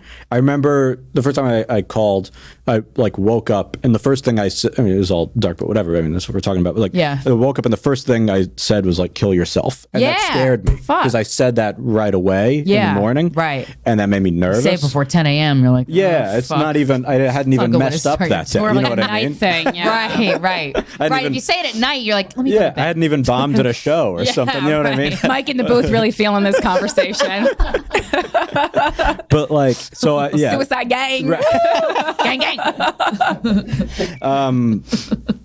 But so I called that. Yeah, it was not even like it would be terror. It was just like, I think it's just this feeling of like intense isolation. And it feels like, I guess, the way I've described it is it feels like you're in a ditch and like, when a car is stuck in a ditch and the wheels just kind of turn and turn and turn. There's no getting out of it. Yeah. That's kind of how it feels. Okay. So you're just like, I'm just stuck here and I have no way to get out of it. Yeah. And like you can't, existential dread. you just can't imagine. You just look in the future and you're like, oh, I just see sadness or whatever. Like nothing is going to make this better. That's how I feel like when I'm in a relationship. Wow. Right. Yes. It's like, I wish I was joking. Bummer town. it's like Corinne when she has love presented to her. Yeah. You're not wrong. But yeah, so that's where that And that goes away? That feeling went away after finding the right meds? Well, finding the right meds, but also there have been times, and I feel like this is important to say, where I've been on meds and they've been working and then they kind of stop working. And then I still fall into like and that's scary. I mean, isn't that scary? Because you're like, fuck, am I broken? Like, what the fuck? But again, I do think it's the same way of like a relationship is good for a while and then something shifts and then it becomes less good. Flows, like, so I think that's just a thing that happens. And that's why I think like everything, you should always be in like a constant state of reevaluation. And I think that with everything, relationships, work, like a constant pills, your morals, yes, maybe not constant, not every moment. Would but love to be your girlfriend every couple days. You know what I mean? You walk out of the bathroom, you get like a look up and down, and go, not today. Reevaluating, reassessing. You know, when the GPS, when you move in the car, it'll be like recalculating. Rerouting. Yeah. It's good. You got to recalculate. Yeah. Okay. And sometimes you go the same route. You're like, okay, it's the same calculation. Right. You know, Other 2 + 2 is still like, 4. And other times it's like, oh, we have to break up. Back up on out of there. That's what the math is. Right. But so no, I think I mean that's why I think having the it doesn't even have to be talk therapist, but at least somebody, if you're getting meds from a psychiatrist, like check in of like how you feel like that's going, because if you have to adjust or whatever. But I think it's some combination of meds, and I've always not really wanted to know what percent is what, you know what I mean? Right. Like I've tried to change a couple things at once, like whether it's something about my life or meds that I'm taking, like, but I do think constantly being like having things you're doing and giving yourself a purpose is like really important, because I think it's like, I read this somewhere, but people talk about like finding happiness as if it's like a thing you just like find like under a rock or something. But it's like, but like the people who are successful or really happy, they like cultivate their own meaning and happiness and purpose and things to do. And I think that's like, you don't get fixed. It's just like this constant effort to the same way a relationship is. And that's what when depression kind of impedes that effort, you're like, oh, the train stopped. Yeah. But it's always, I think, and it's exhausting, but I think it's probably wishful thinking that the train is just going to move itself. More realistically, it's those Flintstones cars where you just have to pedal yourself. You just have to keep pedaling. That's an interesting what you just said about like, you know, having to cultivate your own happiness, because you know you've been comparing mental health to relationships this whole time, and it reminds me of something that Guy Winch says in How to Heal a Broken Heart, which is like my favorite talk on breakups, and he also has like a complimentary book, and he's basically like, if you don't get resolution or closure from the partner, you just have to make up a reason in your mind why the relationship ended and stick with it. And so similarly, I imagine you just make up a reason that you are on this planet to exist, and then you run with that. Because I mean, it's like everyone goes, you know, I found my purpose. It's like, how do you know that that was like the universe's intended purpose? Like, you guess you don't really know. You just have to feel it and go with it. And it doesn't matter. Like if it's a thing you're like extracting joy from, and that's like, all that matters. And feeling motivated, and it's not a thing that like that you feel like, for the most part, obviously there's going to be stresses or whatever, but that for the most part it gives you life rather than sucks it out of you. Right. Like that's where you run to. You run to anything that gives you that. You know. And again, that's going to change over time. But I think as far as trying them, it's like, it doesn't hurt to try this different stuff. You know, I've tried all kinds of different things where I'm like, oh, maybe this is a thing. People do this for self-care or whatever, and that is helpful. I'm like, all right, that doesn't do anything for me, but whatever. You know what I mean? Throw shit against the wall, see what sticks. Exactly. What's the weirdest thing that you've tried? Like for like a self-care thing? Yeah. Well, I mean, not even weird, but like I've tried getting massages sometimes. I'm like, that makes people feel great. And it doesn't do anything for me. Yeah. I don't know why. I don't know why. Yeah. But then I got a scalp treatment. You ever get one of these? Yes, No, I love what's that? scalp Oh my treatments. God, that's What's that? amazing. What's that? Well, it's just like a massage for the just head. for your Yeah. head. So nice. So something about that. And I went back to the place, and they're like, oh, the guy who does those left. And I've been chasing that. Wow, that's For like for Most 6 months. places, most nice places will do a scalp massage. I went to a couple, but it's not the same. He didn't have the There same. was this fucking random You got to guy. get that thing. If you're watching this, if he happens to be watching this, He might. Yeah. It's a popular show. just DM me. I'll pay you double. Yeah. Oh, shit. Yes. But anyway, no. So I've tried stuff that people have found like helpful. and it just does less for me. And then other stuff, it's just. How do you manage mental health in a relationship? I think it's important to like dump it all on them and make them responsible for your own happiness. Yeah. Well, what's Everyone was writing that down for a second. What's a boyfriend for if not to dump on? No. I mean, I think that's hard. Well, also, I think that's a thing that's like, I say the dumping thing as a joke, but I've talked with a friend a lot about this, about how like, To the friend? To a friend about this, where it's like... I thought you were referring to your girlfriend as the friend, and I was friend. like, you are hard to deal with. I am, but not that hard. No, I think... I mean, it's a weird line where it's like, I think you do have to communicate like all of the stuff that you're sort of feeling or going through, or your tendencies or whatever. But I do think it's important to do it in a way that is not dumping. Well, they have to learn your tendencies, right? Because when you say, here are my tendencies, that just feels like not a natural way. Also, I think it's kind of a way of...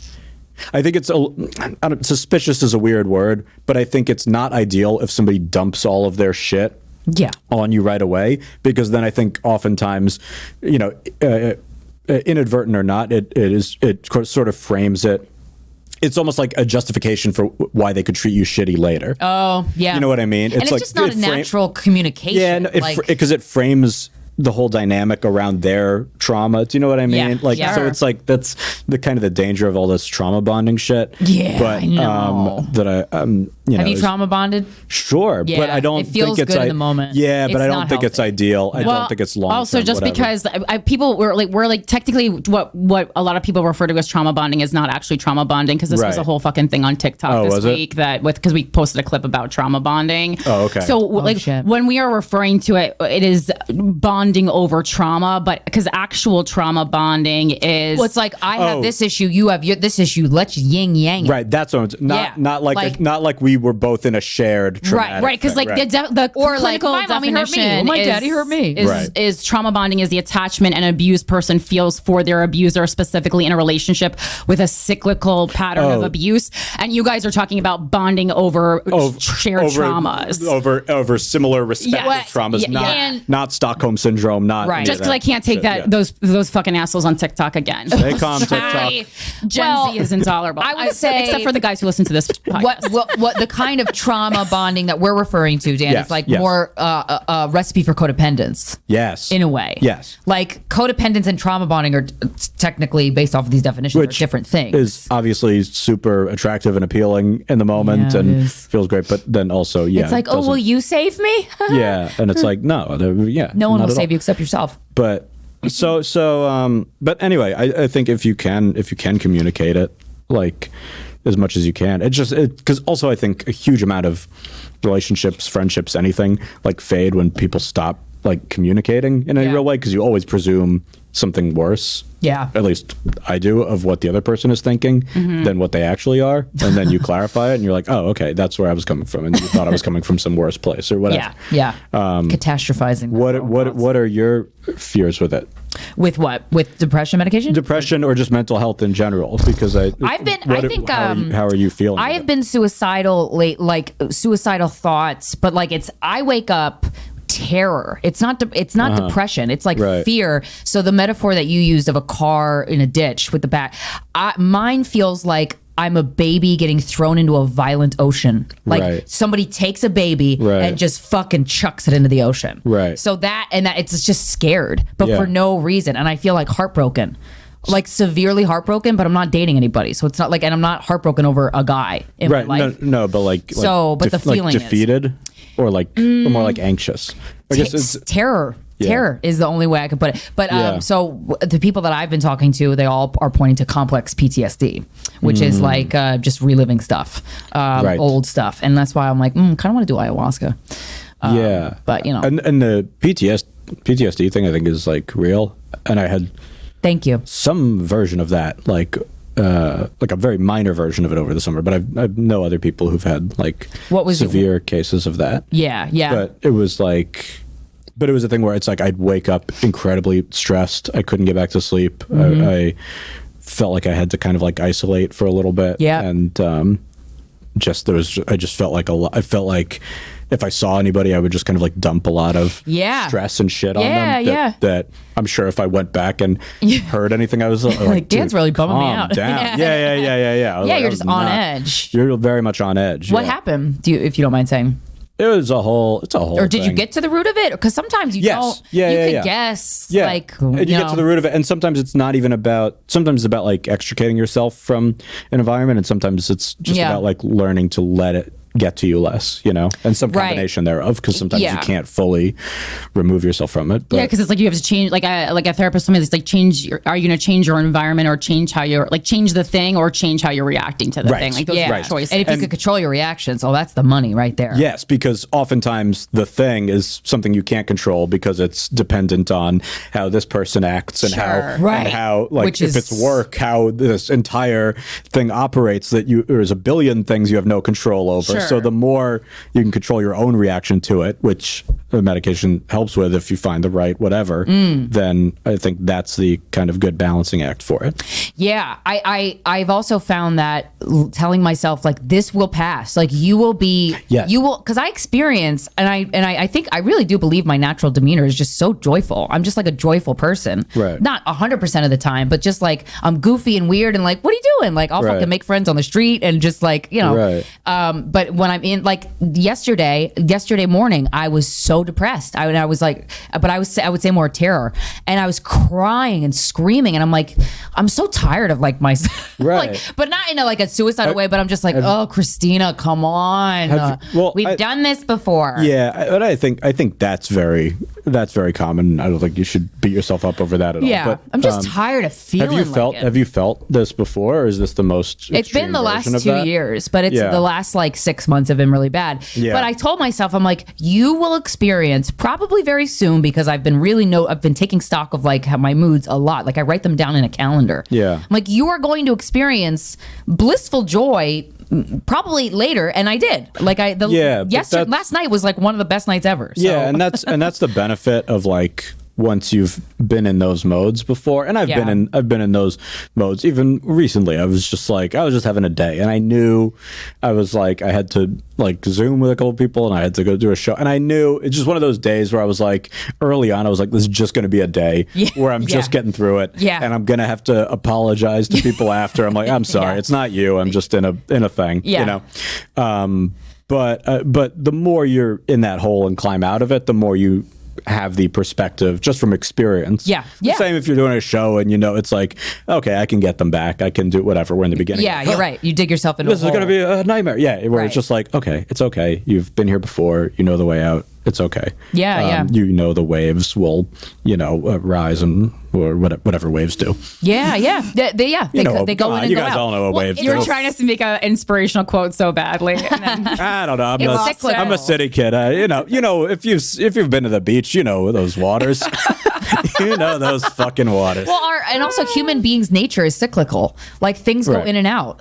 Rotation. Like we will be. But I don't think you should like feel like you have to. If that stuff is like everybody's gonna be sad. Everybody's gonna be like, oh, this makes me sad, or I feel like a little less energetic today, or whatever. Sure. That's normal. But when it's at the point, scream crying's a little much. Yeah, I mean, it'd be a little. I don't like doing that multiple times a week. Yeah, I mean, yes, certainly. Do you scream cry, or did you? No, it's very tough for me to cry. Really? I can more get it out watching movies. Okay. But it's very tough for me to cry because of anything in like life, Wow. More often I will have the thought of like, oh, if I could cry more easily, this is where it would happen. You know what I mean? Wow. Like, my brain will intellectualize it. Your eyes went so wide there. And this is where I would normally cry. Behavior. What are you talking about? A sociopath would be like, I'm not crying. I don't ever cry. I don't feel anything. No, I just see like you in like a serial killer movie be like, I should be crying right now because I just murdered a woman who was breathing mere moments ago. A sociopath would train himself to cry in that moment. True. But it would be like robotic. Even scarier that you know that. Making it worse. Making it so much worse. It's like you can't read WikiHow anymore without everybody getting on your back. Ask Jeeves, baby. Oh my God. But no, that's tough for me. But what I was gonna say is if it's fucking up, if it's at the point where it's like genuinely like fucking up your ability to like go about what your routine is, and like removing you from that in a way that's like, it's like why it's isolating me from the world. Yeah, you shouldn't let your brain be like fucking up. Yeah. Like what you need to do, which by the way will make you feel better. Yeah, if absolutely. you're able to do it. Well, if your brain's stopping you, then my mental health really, really gets in the way of bonding with a man romantically or sexually. Sure. Like I don't want to.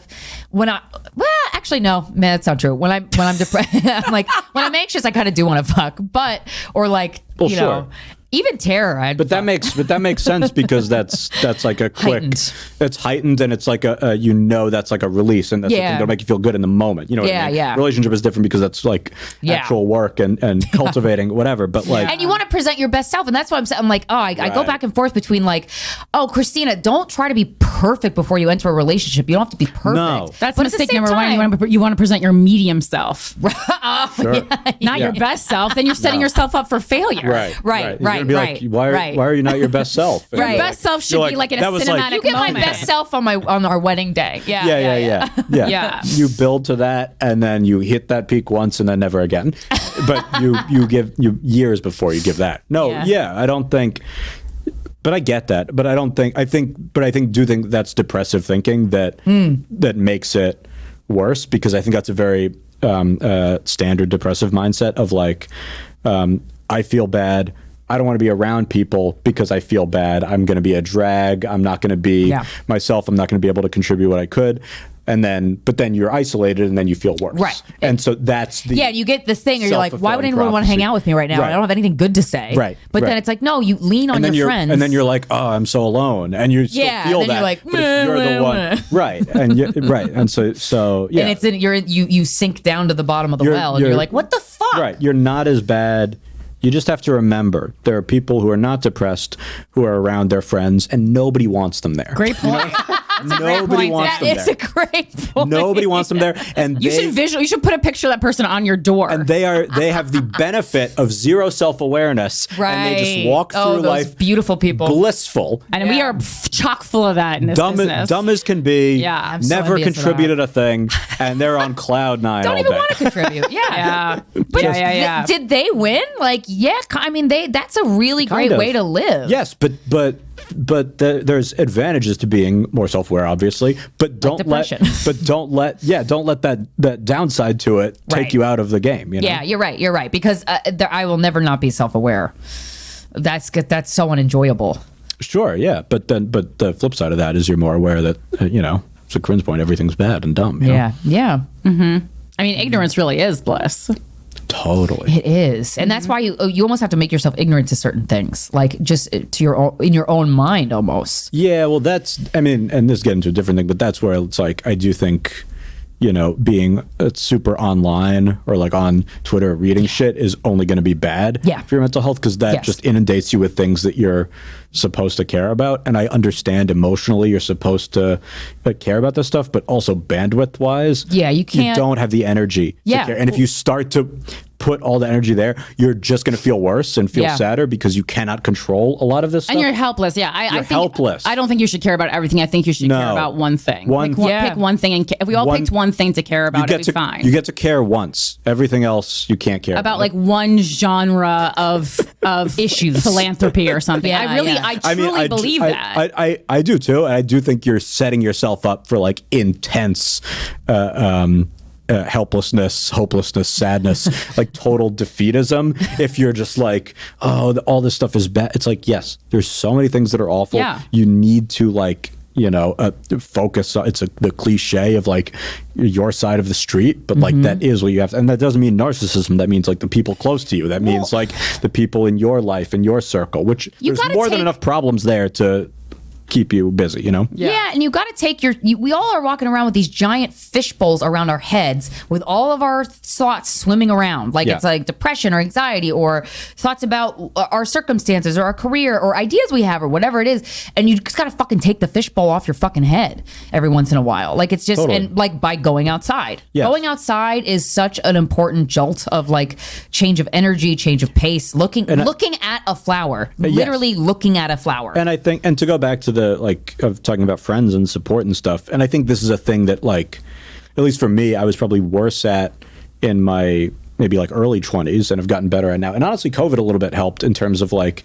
you're just kind of talking to the people you really want to talk to. Yeah. That it's so important to like talk to like to focus your energy on the people who are giving you positive energy. Yeah. And so, and if I know somebody might have been a friend for a long time, somebody might have been important to you at another thing, but if you're like seeing this person, if you're hanging out with these people and it's not like giving you that same energy and positivity and it's just putting you in a worse place, you don't keep putting yourself in that situation, you know? Yeah, like, that's a very important point. That's what sucks about the internet is because sometimes like you get constant contact with people that you have zero interest in. I'm a big hider. No, I know. I mean, me too. And like just, stop responding because it's like you don't want to have to get to that point where you literally have to say word for word to the person, like, I do not want to associate with you anymore. No, I'm not against it and I've done it, but like, I don't, you can't be doing that all the time. Right. I mean, and that's the other thing is people expect me immediate responses and all this shit. But yeah. But I think you need to give that time for yourself. It's somebody who's draining and somebody who's just going to like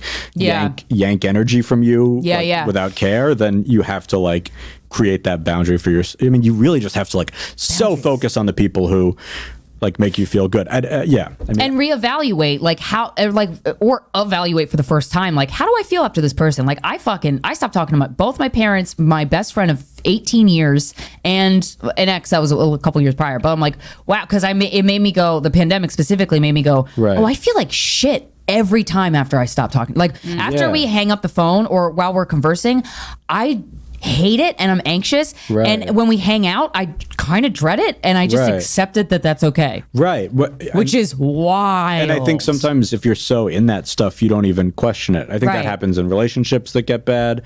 And, we get used to pain, physical, emotional. We get used to pain. And then there was a time, it was about a year ago, and it was like we were filming the show and there was pre-vaccine.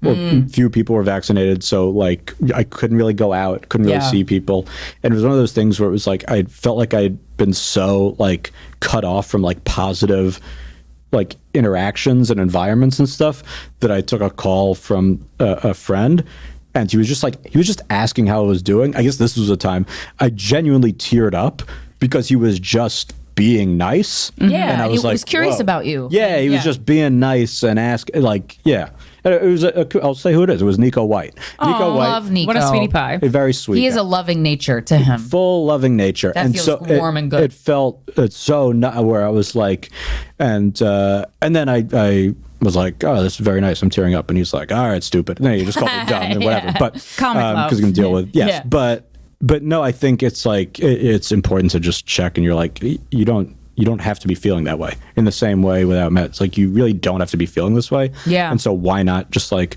you deserve to feel happy externally and internally to try different shit to get out of it, you know? Well, and based on the stand-up I've seen you do recently, you're in a kind of new relationship, is that correct? Or no? Is it? Yeah, kind of new, yeah. What's kind of new?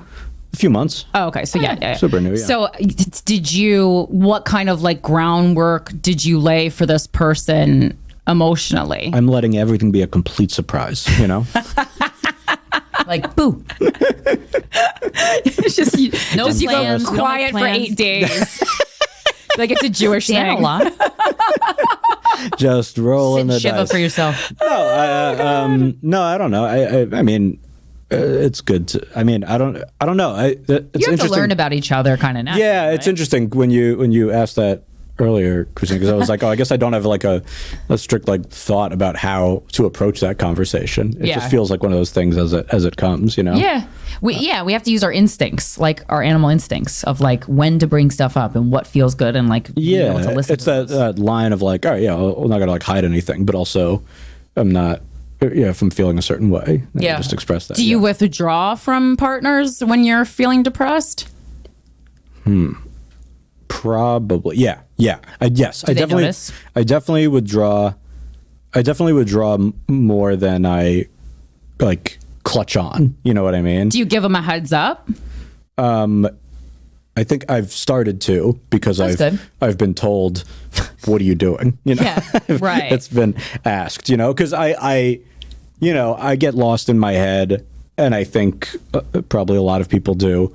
And I remember an ex-girlfriend, we were walking, and we were just walking in silence, which in my head, nothing was even wrong. You know what I mean? Well, yeah, I think that's trust. Comfort though. Yeah. That's how I viewed it. That's trust. But she was viewing it as like, well, what's what are you thinking? And she's like, and I was like, I don't know. I was just thinking about this and that. It was just like dumb shit. Yeah, that's my number one most, like the question that annoys me most is when I'm quiet and someone asks me what I'm thinking. I'm like, bitch, if I wanted to tell you I would have said it out loud. But yeah. So true. It drives me fucking nuts. That's how talking works. So it drives me fucking nuts. Anytime, and because men think it's romantic. Tell me what are you thinking? I'm thinking and I want you to shut the fuck up and get away from me. I hate it. Let me think. Stay out of my thoughts. Stay the fuck out Yes, of it my feels thoughts. intrusive. Yeah. I'm thinking it because I don't want you to hear it. Crazy. Never ask someone that. That's fun. That's fun. Usually I would ask them how much they weighed before I asked them that. What am I big's your thinking? dick? How much do you weigh? $120. Seems like a little more lately. Maybe that's what I'm thinking. Thinking how you're a fat fuck a little bit. I don't know. Maybe. I'm thinking. I'm thinking maybe try that Mediterranean diet. Yeah, the worst is when someone asks what you're thinking and you tell them and they're like, "Oh, that's not fun." Okay. Yeah, You're like, well, you asked, asshole. Well, that's the thing. Also, it's like, I'm thinking how to kill a family of 4. Like, what is it like? No, what is the big reveal going to be? Think about how childbirth would tear my anus. The reveal, it's just what they're asking is like, you're thinking about me? And Yeah, then you're right. like, Or they're worried. Of Yeah. course. Our wedding day? Yeah, and you're just like, it's not about you. And they're like, okay. And you're like, it's about this trauma. And they're like, okay, well, let me know when it's about me. Yeah. Yeah, they think the quiet moment is either like that, like they're worried that you're going to break up with them, or like Right. that you're like about to profess your undying love. Right. And it's usually neither. It's usually It's like, just- I'd like a sandwich. Yeah. And being able to exist in silence is a Did I type leave of my bonding. keys? I agree with that. Yes, I think if you can. What be do you think comfortable about with my somebody- ex? Yeah. Oh God. You asked. How comfortable my ex was in silence. How my ex never asked stupid ass questions like that. Holy shit. Holy shit. Have you ever had a relationship end because of your mental health? Not in the way of that we're filing this away as the reason, but I certainly think my whatever, maybe whether it's depression or whether it's lack of work, which I still need to do on like mental health and like openness and like Sure. whatever fears I have, whatever mental health shit that is not going to be from meds, but that's more like going to have to be like psychology, talk therapy stuff, in whatever form. I think that's definitely fucked up either relationships or potential relationships for sure. Like there's definitely been things where it's like, oh, this probably could have been like a good relationship. And I was scared and I was closed off and I was whatever and it had nothing to do with them. But if I was in a better mental place, If you had the tools. if I had the tools, Yeah. that I'm not saying I fully have now, but like if I had that, then I think, it could have been better for sure. Yeah. And I could have been able to like take these steps that sometimes it's not even about, it's just you feel some like force field and you can't like break through it, Yeah. So for sure. Yeah. Have you ever had a partner say anything to you in dealing with your mental health issues that was like at all helpful or memorable? Because I think like I'm someone who's like dating people a lot who are, and it's like, I think it's like, you want to, it's like a fine line between like, how much do you step in, how much advice do you give, what is helpful, what is not helpful. Right. Yeah. No, I think, well, I don't know. I mean, I think with advice to partners in general, it's kind of like, I think it's, as long as you communicate about it. Sometimes if someone's telling me advice that I know is worthless, I think like, right, that's the thing. It's like, annoying. oh my, what can you say that they haven't heard or read before? But sometimes it's helpful to have somebody like, I guess what I'll tell people is like, you keep nudging me on it, whether it's like personal or mental health advice or otherwise. I'm like, right, I may not do that now, but I'm okay hearing that. So if somebody wants to prod me on it, that's okay.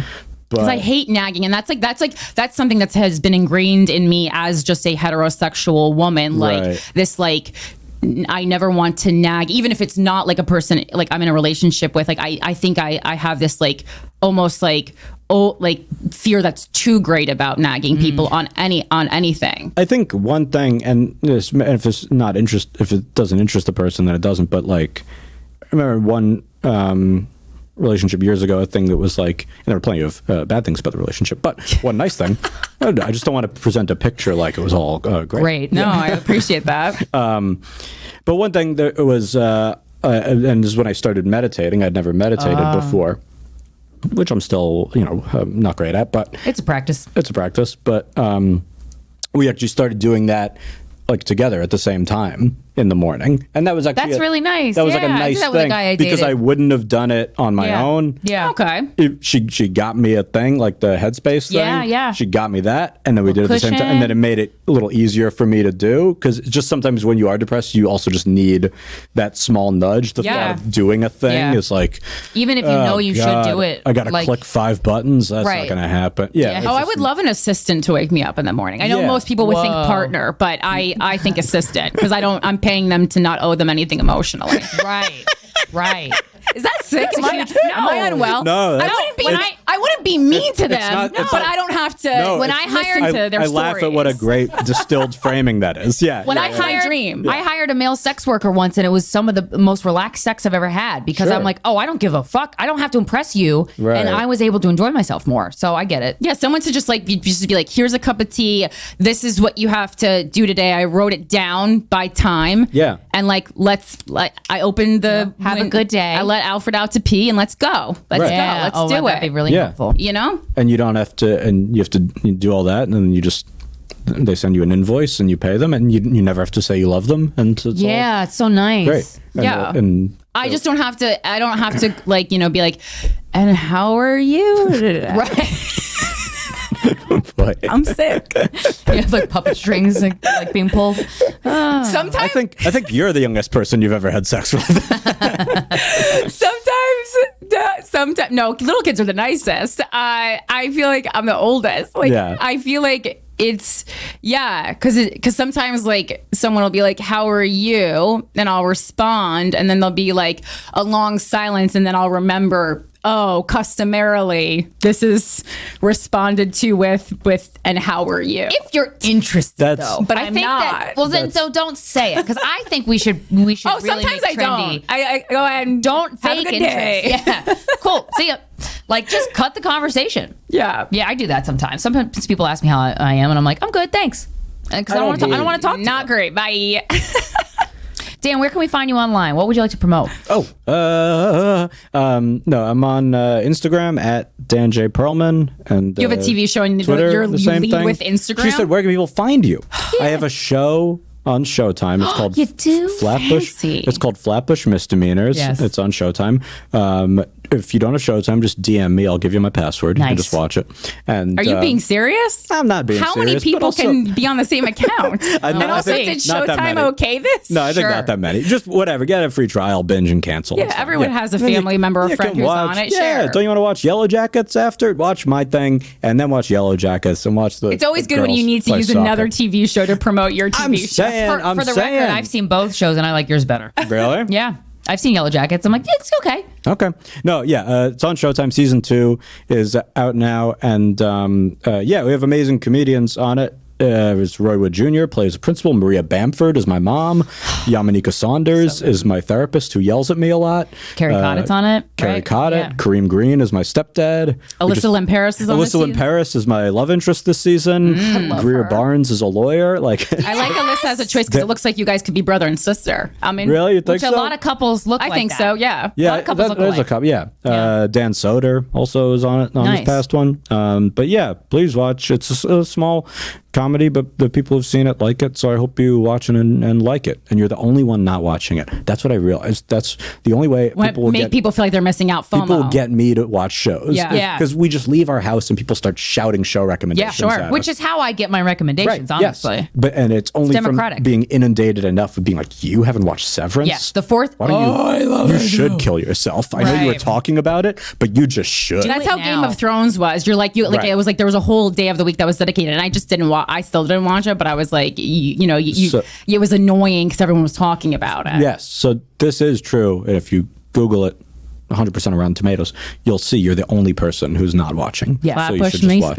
And the cool thing, like a little bit of the backstory and why it's so exciting that you have a television show is because it started as a self-produced web series. Yeah, we started as a web series, and we had no money for it. We wrote it as a script. It's such a Cinderella story. I love that. Love that. We showed it as a script to some industry people, and they're like, "I don't understand this," and we're like, "This is nothing," and we're like, "Okay," and we just cut anything that we budget, and had 15 pages, and we bribed a janitor to let us into a school in Queens. Really? I didn't know that part. That's Yeah, you gotta hustle that shit. We snuck onto a subway. We,